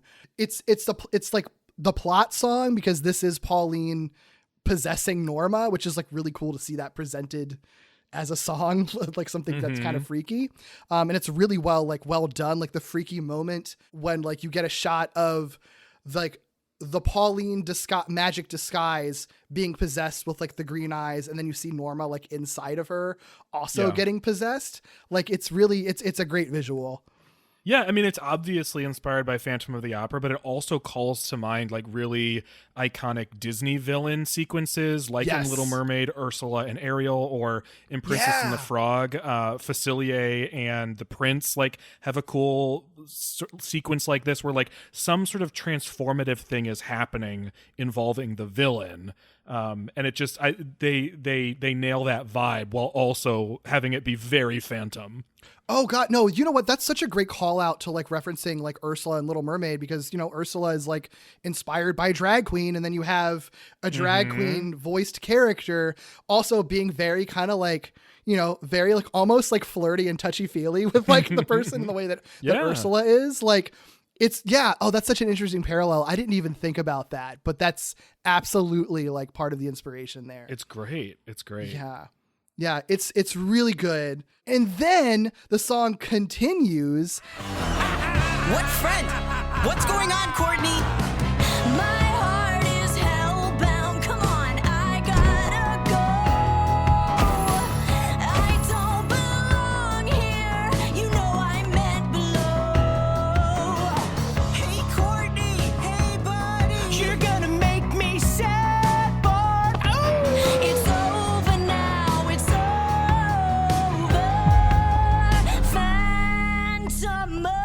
Phantom of the Theme Park. It then transitions to Barney, Pugsley, and Courtney. Barney and Pugsley are trying to get like Courtney to help them stop Pauline, and this is when they find out that Courtney is actually working with Pauline. But we get this fucking amazing transition to Courtney singing the song, the Phantom song, and That's it's what so I'm talking good. about. It's so I good. love this shit so much. I love this. Anytime you have multiple characters like in either different situations or different locations, all singing like within the same intersecting number. Like it's just so good. It gives me chills. It makes it feel so epic too. Yes. And I love, like, you know, as Courtney's trying to like express that, like, I just want to go back down to hell. She has the lyric where she like teleports into the chandeliers, like, I belong down below. And you see her like face peeking like from the shadows of the chandelier. Like it's such a cute like demon face, but it works. It just works so well. Yeah. It's great. It's great. Yeah. My other favorite lyric is Pugsley saying, "You're going to make me sad, Bark." Woo! That's great. It's so cute. It's so cute. One fun fact, I think that this song was always going to be in this episode because like it's so instrumental to it, but there was originally going to be, I guess, an additional song that Pauline would have. Hamish said that Pauline was going to have this like emotional song on the stage. I guess maybe instead of reprising it, the song after, like that she sings later when they reprise Phantom of the Theme Park, maybe she would have sang this then. I'm not exactly clear on that, but she would have sang this emotional song where she sort of realized the error of her ways while singing, but then, and you know, which I think would still fit because the climax of the episode is like Tema Lucas fighting her, right? So like, right. I think that could have still worked. But he said, and I quote, "But we just thought it would be funnier for Pauline to not learn her lesson just yet and keep her more villainous." Yeah.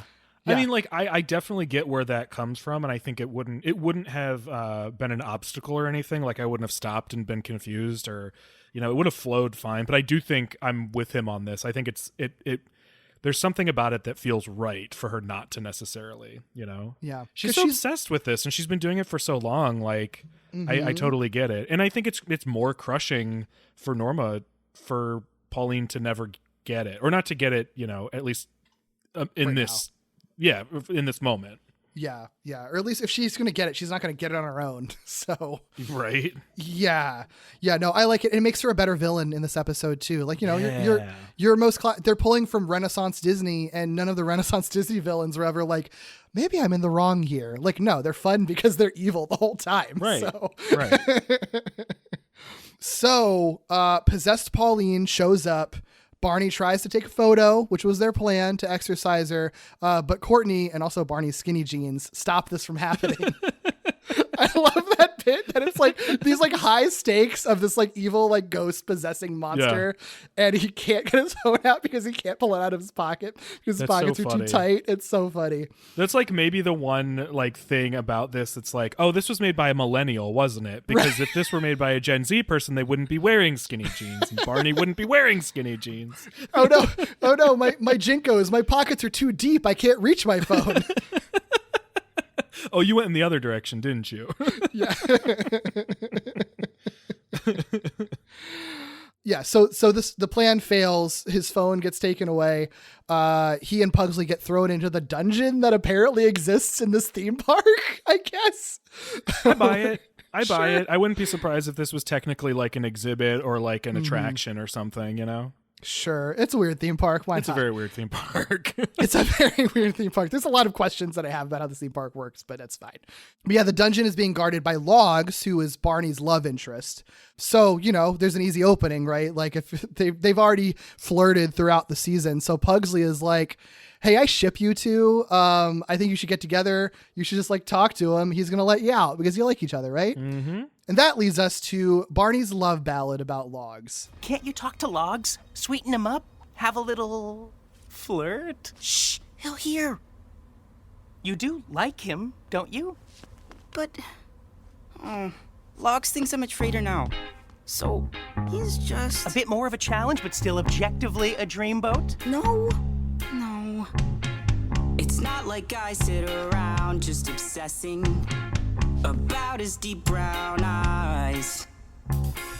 It's not like I lie awake while repressing tingly tummy butterflies. It's not like I filled a notebook up listing the things we might talk about. It's not as though even now I'm resisting the urge to ask him out. I mean, we'd have fun. It's not like he is the one. Sure, he's adorably shy.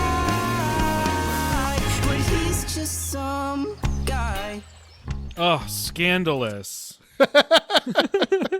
I'm sure you saw. It's so funny to me that this like adorable, well animated, cute like song about like these two teenagers who have a crush on each other was scandalous to people online. Yeah. It's like, It was very much you like, dorks, get a life. it's so fucking yeah, because like Netflix basically Netflix did like release this. They didn't release the song, but they like released the video on their social media officially, and then it went viral from like the Daily Wire, which is Ben Shapiro's dumbass website, and then also I think the Quartering did shit about it too. I forget what his real name is, Ian something Chong. I don't know. Your usual suspects of like shitty shitty right wing pieces of shit who would just get outraged over anything remotely gay, basically. But what's annoying about it is they weren't even just like, ew, look at this gay shit. They were like, oh, this is a cartoon rated Y7 on Netflix. It's so like, stupid. Yeah, you've watched a Disney movie before, right? Right. One of the movies that this far is more on, scandalous shit in the Renaissance period. Yeah, The Little Mermaid is like a 16-year-old, like she was naked for part of the movie and then like gets married and ends on a big kiss. So like, I think you just don't like the gay stuff, guys. And DreamWorks just has people fuck. Like Road to El Dorado, they just fuck. So get over it. Just say what you mean. It's also so funny to me too, because it's like, if you really wanted to like criticize the show for like your Christian values or whatever, there's literally a demon singing a song about how much she loves hell, but you didn't hook onto that. You didn't latch onto that. You latched onto the one gay thing that happened in it. Right. The thing you're mad about is that they're gay, that they're interracial, that one of them's Jewish. Like, just say the things you actually hate about this. It's so stupid. And again, yeah, for like Dorks. genuinely like it's adorable, the sweetest, cutest song I've ever seen. It's funny too, because I saw so many people being like, I didn't really know this show existed, but now that I've seen this, Daily Wire, thanks, because now I'm going to go watch it. Exactly. Like, it just was so beautiful how many people were like, oh, hey, thanks for letting me know this adorable show exists. Right. It's so cute. This is another one I don't really know if there's a direct reference for it other than it just being like, you know, kind of part love ballad, part like pop song, essentially. I don't know if there's like it feels like right on the tip of my brain and I can't figure it out, but maybe it's just because it is like a common sort of like nice poppy, like cute, you know, love song, you know? Yeah. And it's such an earworm. This one gets stuck in my head a really little too much. It's great. It's great. It's so cute. And they wear their little white tuxes. Oh my God. I love their Jewish wedding. It's so adorable. I love that Pugsley's there for the entire sequence too. Just like, just being like, you guys are so cute the entire time. He's the one shipping. He's the Sebastian in this moment, you know? It's very much like Kiss the Girl, but with Pugsley and Sebastian's role and these two adorable teenagers. I love it so much. It's not like I've drawn up plans for our wedding, 'cause that's a totally stalkerish thing to do. It's not as though I'm constantly dreading what he'd say if he only knew. It's not like he's caught my every waking thought. I mean, he's totally hot, but he's just some guy. And when he looks at me, I'm sure that all he sees is just some guy. Barney is voiced by Zach Barrick. It's a trans character voiced by a trans actor, which is always fucking Gasp. cool. I know. It's almost like it's not hard. Right?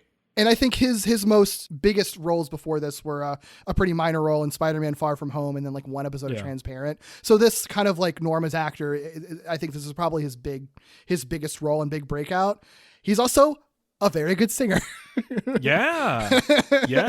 I'm so happy that he leads this show. And when I found out it was him, I was like stoked because I know him just from Spider-Man and you know, for better, for worse, neutrally so, like I know of him because he was a trans actor playing a trans character in those movies, but it was so minor and people were making such a big deal about it that it was hard for me not to know who he was. So for him to actually just be the lead character, I was like stoked. I was very, very happy. And yeah, such a good job. Like, I don't know I admittedly don't know like what any of these folks' background singing is outside of Pugsley and Emily Osment, but you said that like obviously that was something they were paying attention to.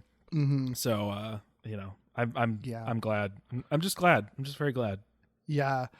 This song too, it's like so relatable too, of like the self-denial of like, I'm not really that crushing that hard, right? Like my favorite one is, it's not like I've drawn up plans for our wedding, because that's a totally stalkerish thing to do, and then juxtaposed with seeing his wedding in his dream sequence in the song. Right. It's so good. My favorite is when he's like, I don't have a like full notebook of things we could potentially talk about or anything.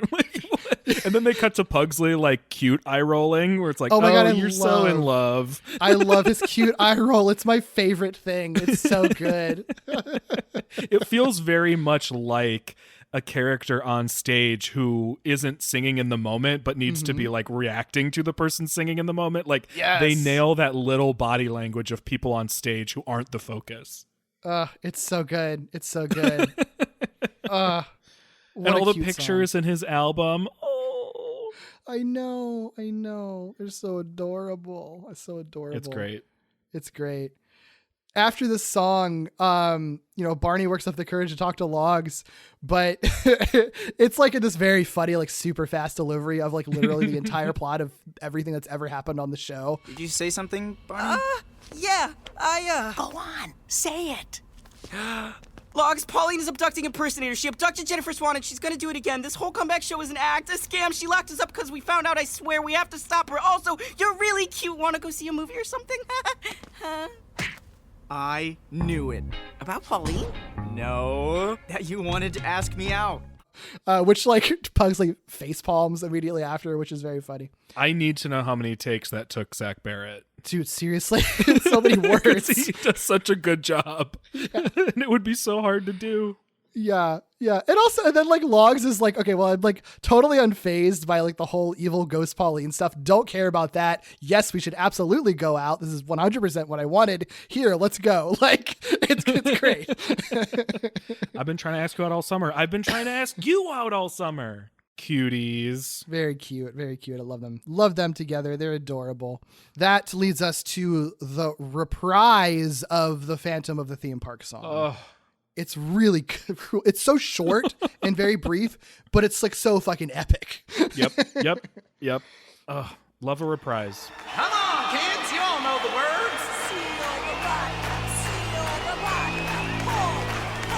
Smash, smash, smash. Seal the body. Seal the body. Pull. Smash, smash, smash.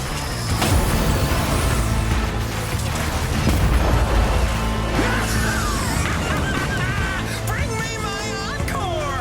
This ain't my final bow. Yes, my career's been as dead as I am, at least until now. 'Cause me, I'm a phoenix, baby, and y'all are my spark. And I'm born again, Phantom of the theme park.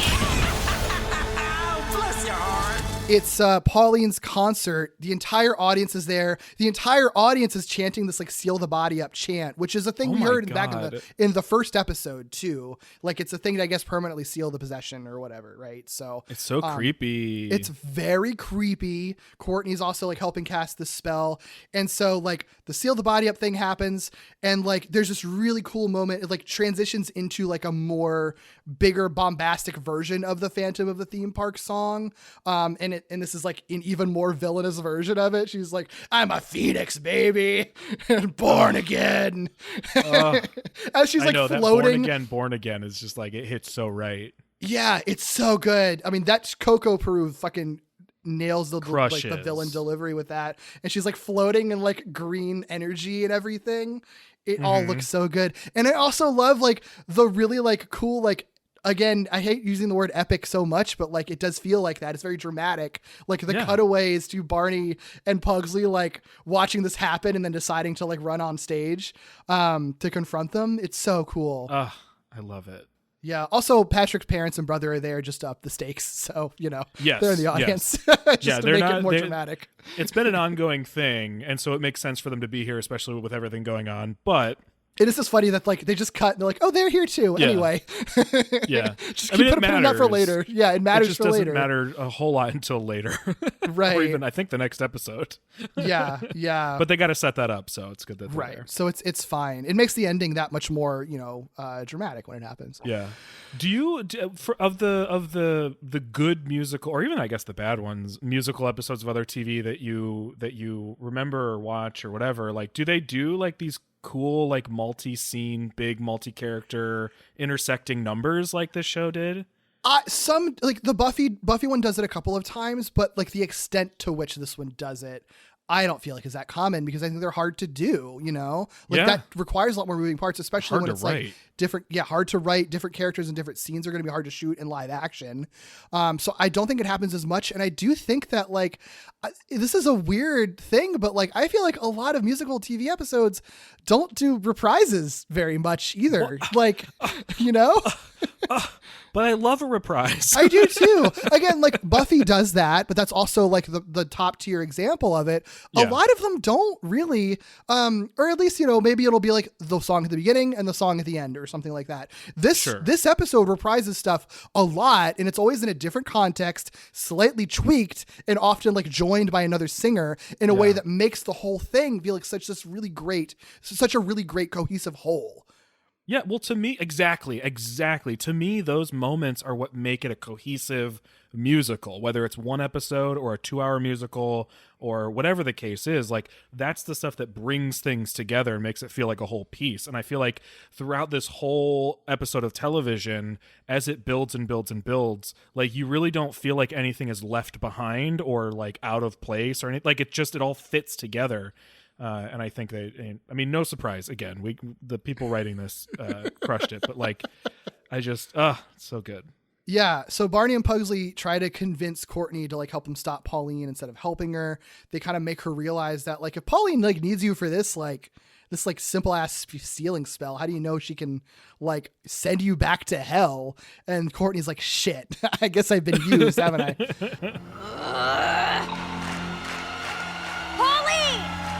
Is this true? Is what true, Red? You don't know how to send me home, do you? You just wanted the spell. Oh, so you figured it out. I might not be able to open the elevator, but I can send you to the underworld another way.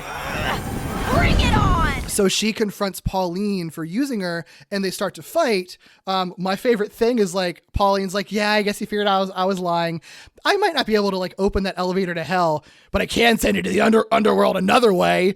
And it's like, oh my God, Jesus. Yeah, she reaches full villain, right? I think it's why I like that they didn't give her that sort of like sympathetic song, because then she can just be this like vicious character in this scene. Yeah, it's great. However, of course, we know that the body Pauline is inhabiting right now, even though it looks like Pauline, it is Norma under all of that. So nobody wants Norma to get hurt. So Pugsley stops them. He stops them with magic, but because he's using magic one more time, it causes the demon within him, Temalucas. That fucking name is like, right. I had such a hard time writing it in these notes. Temalucas, Lucatelmus, Temalucas. I feel confident that when I read the book, I was saying in my head Telemachus. And then when I heard them say it, I was like, oh my God, it's not that I was saying it wrong. I was literally reading the letters out of order. Telemachus makes more sense as a demon. Like, it seems like it flows more as a demon name. Temalucas, it sounds like Lucas, but with a prefix. Yeah. Like, it's so bizarre. I don't mind it. I think it's funny. It gives this shows like demons a little bit more flair that like their names are just hella weird sometimes. Yeah. Well, I think they're all pulled from something, right? I saw something Hamish was saying like these aren't the, I'm not representing these in any particular way. These are like names used for demons or angels or whatever these sort of like strange mythological characters are in many different ways. So like, I'm finding names that are part of, the already existing canon of demon names. Okay, that makes sense. I didn't know that. I assumed that because I know I recognized some of the names they were pulling. I wouldn't have expected Temalucas to be like a name from lore, but I mean, I don't sure. know any of these names other than there was a reference to Beelzebub, you know? Right. That's about where my knowledge ends. I'll take your word for it, man. Yeah. So Temalucas reemerges and possesses him again, which leads to my personal favorite song and musical sequence of the whole episode. It's too late. He's taken over. What? Who? Oh, no, you don't. Oh, don't mind if I do. Did you miss me, little doggy? I've been sleeping deep inside. It's been cramped and kind of boring, so how's about restoring me? I'll take you for a ride. Actually, I'm good. No, thank you. I've been doing fine without you, with my powers and my voice. Yeah. Whose powers are those really? You didn't come by them freely. I don't think I had much choice. Just put me in the driver's seat. Look at yourself. You're just 2 feet tall and made of meat. But being me is the best thing you're ever gonna get. I promise you that. So you might as well put me in the driver. Put me in the driver. Put me in the driver's seat. This is interesting because this is one of the ones I do know some trivia about. Oh, yeah? Yeah, because as I understand it, this song was last minute. Yes. Like it wasn't originally in it. They apparently wrote it in like a couple days. Yep. And what I saw was I don't know if this is from Hamish. I don't know who said this or who clarified this, but like it was only possible to include with minimal animation. They couldn't do backgrounds or do anything too intricate because of the last minute nature of it. Mm-hmm. So I think it's probably very exciting for folks to hear that this is your favorite. Yeah. Well, I read the background. Yes, you're right about the 2-day thing. That's that's what I read too. And part of it had to do with because they didn't have Pugsley's, like part of it had to do with the casting of Pugsley, right? Yeah, so they didn't know who they were going to cast as Pugsley when they were writing this musical, and then they were going to have that first opening song by Pugsley. But then when they cut that, they're like, okay, well, we cast Alex Brightman, who was a Broadway star in Beetlejuice, right? So he's most well known. He played Jack Black's role in the School of Rock musical. Oh, I didn't know that. Yeah, I think that was his big break. And then currently he is Beetlejuice in the Beetlejuice musical, which I really want to see. I've heard so many good things that look so good. All the songs I've heard from it are so good. I want to see it so bad, and I want to see it even more having watched this show. Right. I'm like, well, now I have a connection to Alex Brightman, so I want to see him on stage. His Beetlejuice voice is very similar to the Temalucas voice that he has in this episode, which is like, how the fuck do you sing like that without annihilating your voice for the rest of your career? Supposedly, I don't remember where I heard this. Someone on another podcast was talking about it, but I think that has obviously come up in interviews and stuff. I think he claims that he's come up with a way to do that voice without it ruining his voice. I don't know how you know that it won't, but I know this is a thing, and I know this because of screamo music. I know that there is a correct way to do like a growl or a scream or something like that won't ruin your voice, and I know that there's a way to absolutely fuck up your voice, because Skrillex, who was part of the band from first to last, absolutely did annihilate his vocal cords on a number of occasions. And then you have certain singers like even Adele, who isn't known for texture or gravel, like I think still ended up taking vocal lessons to like change how she was singing to make sure she had a greater longevity, like she was singing quote correctly. So I know it's a thing. It just is wild to me that something that sounds like this wouldn't wreck you. Yeah. Supposedly he knows how to do it, and he's doing it in this episode as like he does on Beetlejuice. But I think, once they cast him, they were like, well, we have to have some kind of song for Pugsley if we're cutting that opener, since we've got a literal Tony nominee. Right. So it makes sense. But then, so they write this song, which is In the Driver's Seat, which is a duet between Pugsley and the demon Temalucas, both voiced by Alex Brightman. I love that. Yeah, both. So it's a duet with himself, except he's basically doing his Beetlejuice voice for Temalucas, and it's fucking astounding. The one thing I'll say is, I read the same thing you did about this, the no background thing, limited animation. And I don't know exactly where that came from, because I couldn't find the source.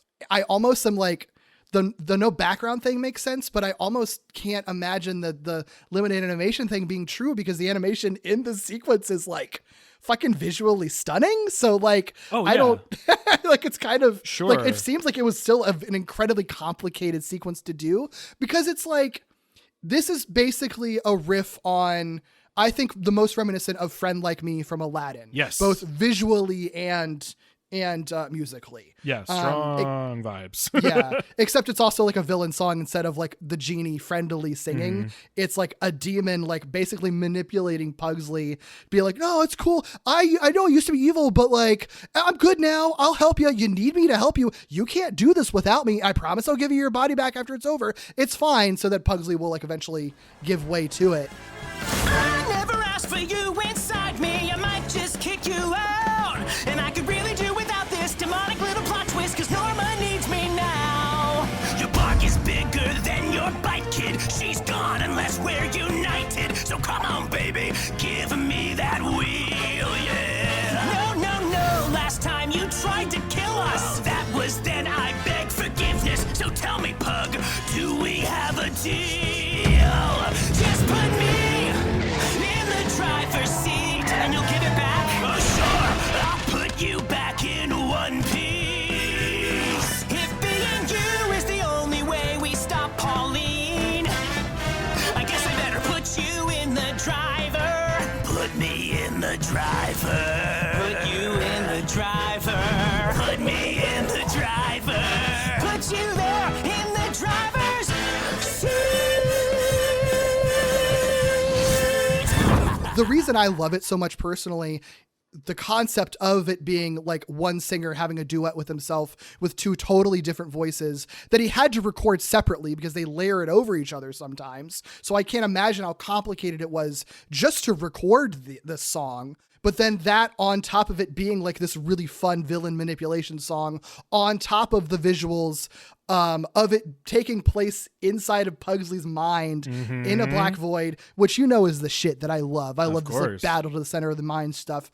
And then the way they present it is through these like these sort of like abstract, like surreal visuals of like Pugsley like turning into a car and like his body being broken apart and rebuilt and like regular Pugsley singing to like green demon Pugsley and the demon like singing in his mouth and making him dance. Like it's so fucking cool, man. I love it so much. Well, it's funny too because even if it is true, the background thing is true, you can point to things that make it seem like maybe it's not, and this just was the right choice, right? One, the fact that the song that was cut was meant to be over a black background too, right? And was supposed to be pretty minimal in its imagery, you said, right? Like the lips and stuff. But then also this, it's that surreal inside the mind, almost like Dumbo-esque surrealism stuff going on. Like it just makes sense. Like what else would you have there? I mean, I'm sure they could come up with stuff, but this feels right. Yeah, and and the stuff like the backwards Norma heads that like dance around him. Yep. That felt the most like Dumbo to me. That's a really good pull. I didn't think about that, but there's definitely like Dumbo vibes, like the pink elephant kind of thing, right. Except with like Norma's like the back of her head having a face and then dancing around him like backwards is so fucking such a cool visual. And even just like the Pugsley turning into a car and driving on an uneven road, like it feels like old, weird, wobbly animation. You know what I mean? Like where everything is elastic. Like it just, it's immaculate. Yeah. This one gets stuck in my head so often. I mean, all of them kind of do because I've also listened to this musical. So I've had to listen to it piecemeal on YouTube because you won't officially fucking release the soundtrack. But I've listened to all these so much. This is definitely like on my top listens. It's just, it's all so incredibly good. And this was one of the things that I was referring to earlier where like, I don't think that this plot point would have worked as well if it wasn't part of a musical sequence. Like, I think it's really hard to make it believable that Pugsley would give in to the demon inside of him, like be convinced to be taken over by it. I think they could skip over that and just have the demon take over Pugsley, but it wouldn't be as interesting as seeing Pugsley wrestling with that idea. And if he's going to wrestle with that idea of having the demon take over and why that's like a better choice in the current situation, I think it's presented better through song because, for one, your suspension of disbelief is always a little bit, you know, you're more willing to accept those types of things, but also like I kind of agree with everything that Tema Lucas is saying in the song because he sings it really well. And I'm like, yeah, I guess you should let him take over your body. I mean, that does seem like the best choice, doesn't it? Yeah. Yeah. It's very seductive, you know? I think this is one. I think that Just Some Guy is one too. I think when we were talking about like certain things wouldn't hit as hard if they weren't presented musically, like this is the prime example, but yeah, I think there's a few for sure. Yeah, for sure. Yeah, good shit. Like I said, favorite song. I remember I was blown away by watching the whole rest of this because it's like literally nonstop after this. It hits the pedal on the gas because now that Tema Lucas fully possesses Pugsley's body, he makes quick work of Pauline. He's like, I'm back, baby. I don't like you. I'm going to exercise you. So she's gone out of Norma. She's gone out of the rest of the episode. Like our main villain is just out of there now. And Tema Lucas is like, I'm the villain now, baby. And he sings like his own rock ballad. Guess who's back inside your dog? It's your king, your demon god. Tema Lucas is my name. Family reunion is my game. Which feels like kind of this whole sequence, I feel like, is all Little Shop of Horrors. Like just the end section of it where things are bad and darker, basically. While at the same time, his sister, Zagan, I think is how it's pronounced. I honestly didn't catch what her name was when I was watching it and then just looked it up after the fact. Yeah, I don't know. At least in this episode, I'm not sure if they say her name. I don't think they say it in this episode. I imagine they say it in the next one. I just don't remember how they said it. But I'm going to say Zagan shows up, who's a sister. She was teased in an earlier episode, so it's not out of nowhere that she's showing up. But she shows up during this rock ballad. She is voiced by MJ Rodriguez, best known for Pose. It's not even a criticism. One thing that I wish I had in this episode, I don't know where it would have fit. It would have needed to be like extra long. I wish MJ Rodriguez got like her own song because her voice in like the 2 verses that she gets in this song fucking incredible. I love her voice so much. I love it so much. Timmy, it's your sister. How I've missed you. I brought you my army. Call it a housewarming present. I'll follow your orders, but it's like she did a torment.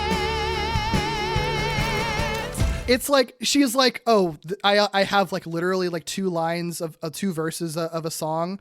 All right, well, I'm gonna make it the most. I'm gonna make it the most. It's gonna be the biggest anyone's ever sang in a musical ever, packed into these 2 verses right now. Yeah, it's such a great entrance. It's great. It's really fantastic. And yeah, when I saw it was her, I was like, holy shit! Like it's just incredible. Like I don't know if it's because it was somebody. I mean, I don't know Hamish Steele personally, right? This is not somebody I am personally acquainted with.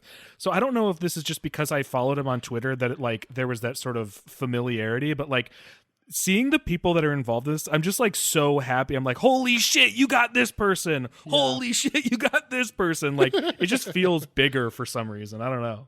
Yeah, it's good. It's good. I love her in this. It's great. But yeah, I mean, it's basically like, oh shit, the demon and now the demon's sister and her demon army have showed up.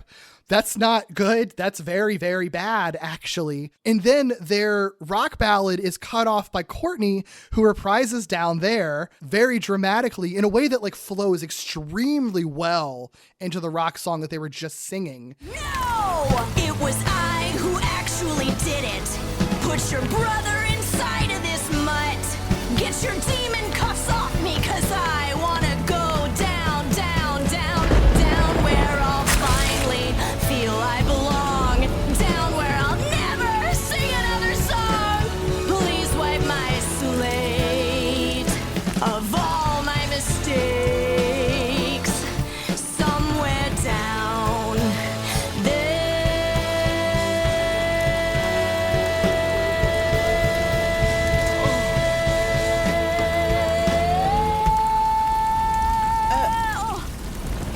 Those aren't demon cuffs. What? And just is basically like, no, man, I made this happen. I deserve to be able to go home after all this shit I have been put through. Please, for the love of God. And then even better, they still kind of subvert this like big dramatic like belting song because everyone is clearly like kind of exhausted by it. Like when she's doing it, like I think Norma and Barney look at each other like, is this really happening right now? And then like Zagan like yawns while Courtney's having her amazing note that she's I was gonna out. say this is the one where she holds out the note and then holds it out higher, like changes the note and holds it even longer. Yeah. So good. Yeah. And then Zagan's like, hey, and then cuts her off in the middle of her big belting out note. It's just like, actually, those aren't demon cuffs, they're angel cuffs. Oh. What does that even mean? And Courtney's like, what? And she's like, whatever, I'll take them off. It's fine. Okay, go. And then Courtney just like pieces out.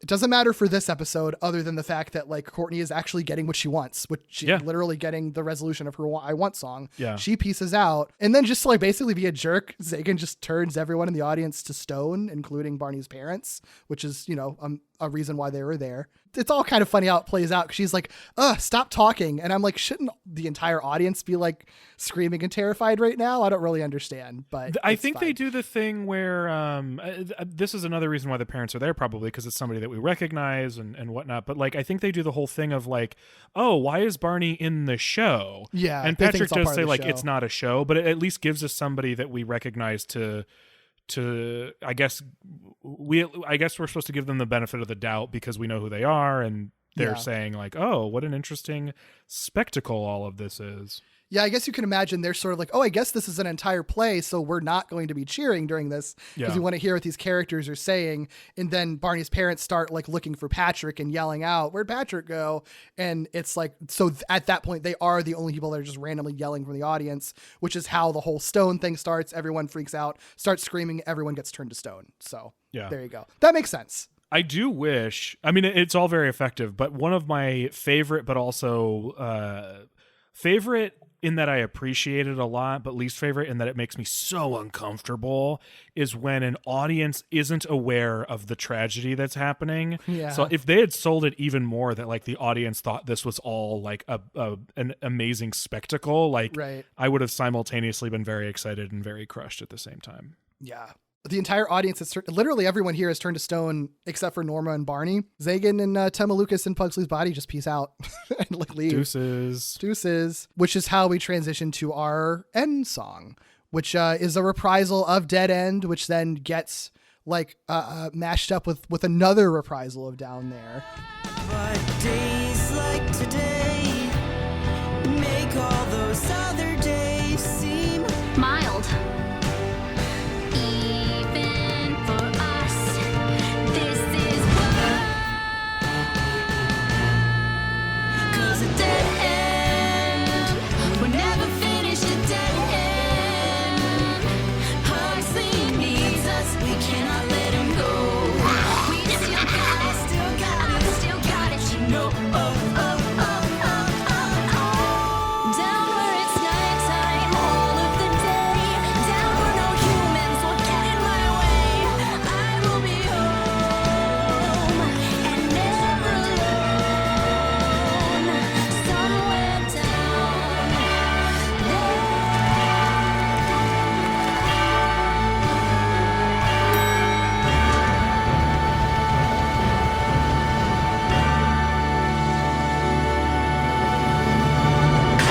Really great closing song. It's like this sort of triumphant, like the adventure continues, let's get to work kind of song, you know? And it is literally just like Barney and Norma being like, we've got to save the world now.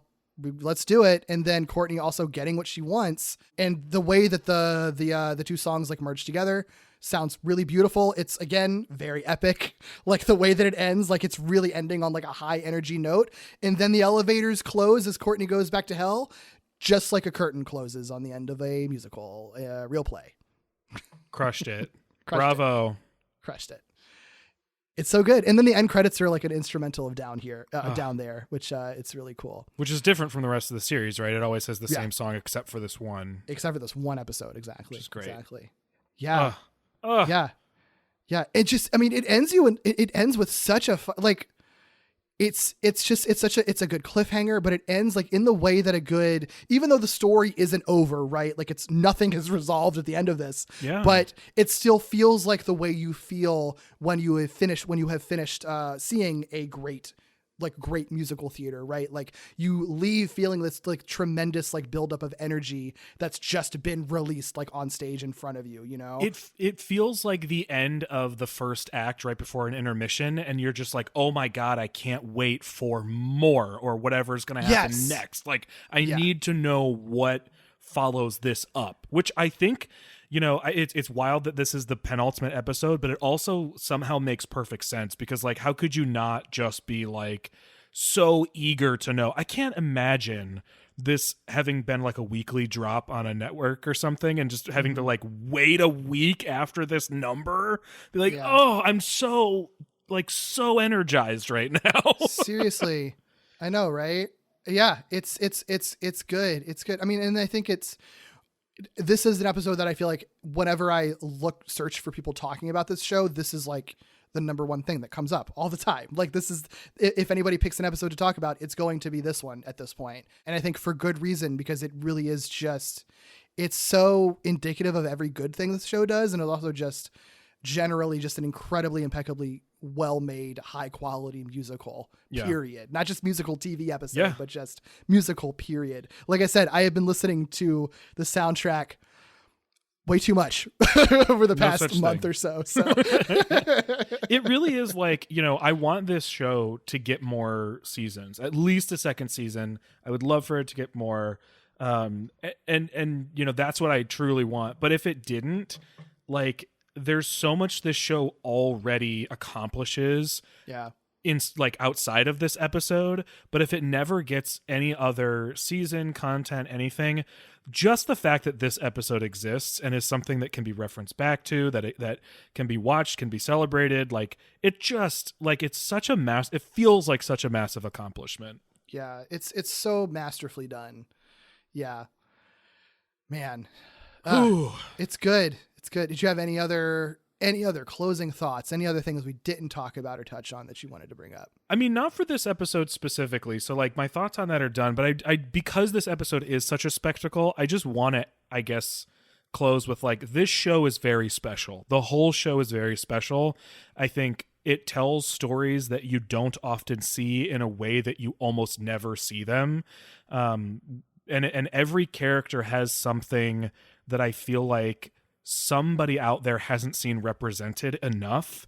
For sure. It just feels important from beginning to end, and it still manages to have like this incredible story going on at the same time. Like it never feels like one thing is pausing for the other. It's all intertwined in such an incredible way that feels like a celebration of both the people who are in the story and the story itself, which is just so cool. And I just cannot congratulate the people who made this enough on the show that they made. It's just so good and important and beautiful. Absolutely. I second all of that. Very, very well said. Well, Doug, thank you so much for talking for quite a long time about this very hefty, challenging episode. I know. I knew this was going to be a big one. I'm glad that I had you on for it. I knew you were like a little bit worried about doing something this big, and I think that we tackled it very well because, I mean, there's definitely stuff that we missed in it too. So if I'm nothing excited to hear else, from other people. I've got the podcasting stamina for this. Yeah, absolutely. Well, Doug, if anyone wants to, hear your updates on your missionary work, yes, where can they find you and everything you're working on? Yeah, if you'd like the reprise to my intro song or updates on my missionary blog, or just anything, best place to start is on Twitter. You can find me at Ickybooley, ICKYBOOLEY. And if you'd like to hear me on other podcasts, perhaps, Derek and I have one that's weekly. It's another animation thing. It's all Spider-Man stuff. It's called Walloping Web Snappers, and we deep dive into every Spider-Man cartoon ever made. I also talk about Pokemon on a podcast called Victory Road, and I have a podcast with two of my friends, Katie and Vicky, which is part video game club, part book club, and that's called Novel Gaming. You can find any of those where you ever listen to podcasts. Cool.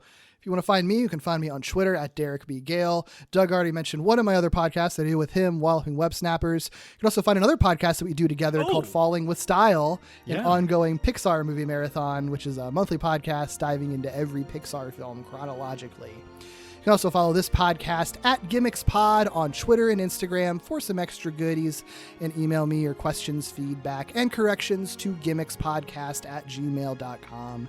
Please, of course, rate, review, and subscribe to this podcast on any platform you use. And until next time, friends, keep being weird.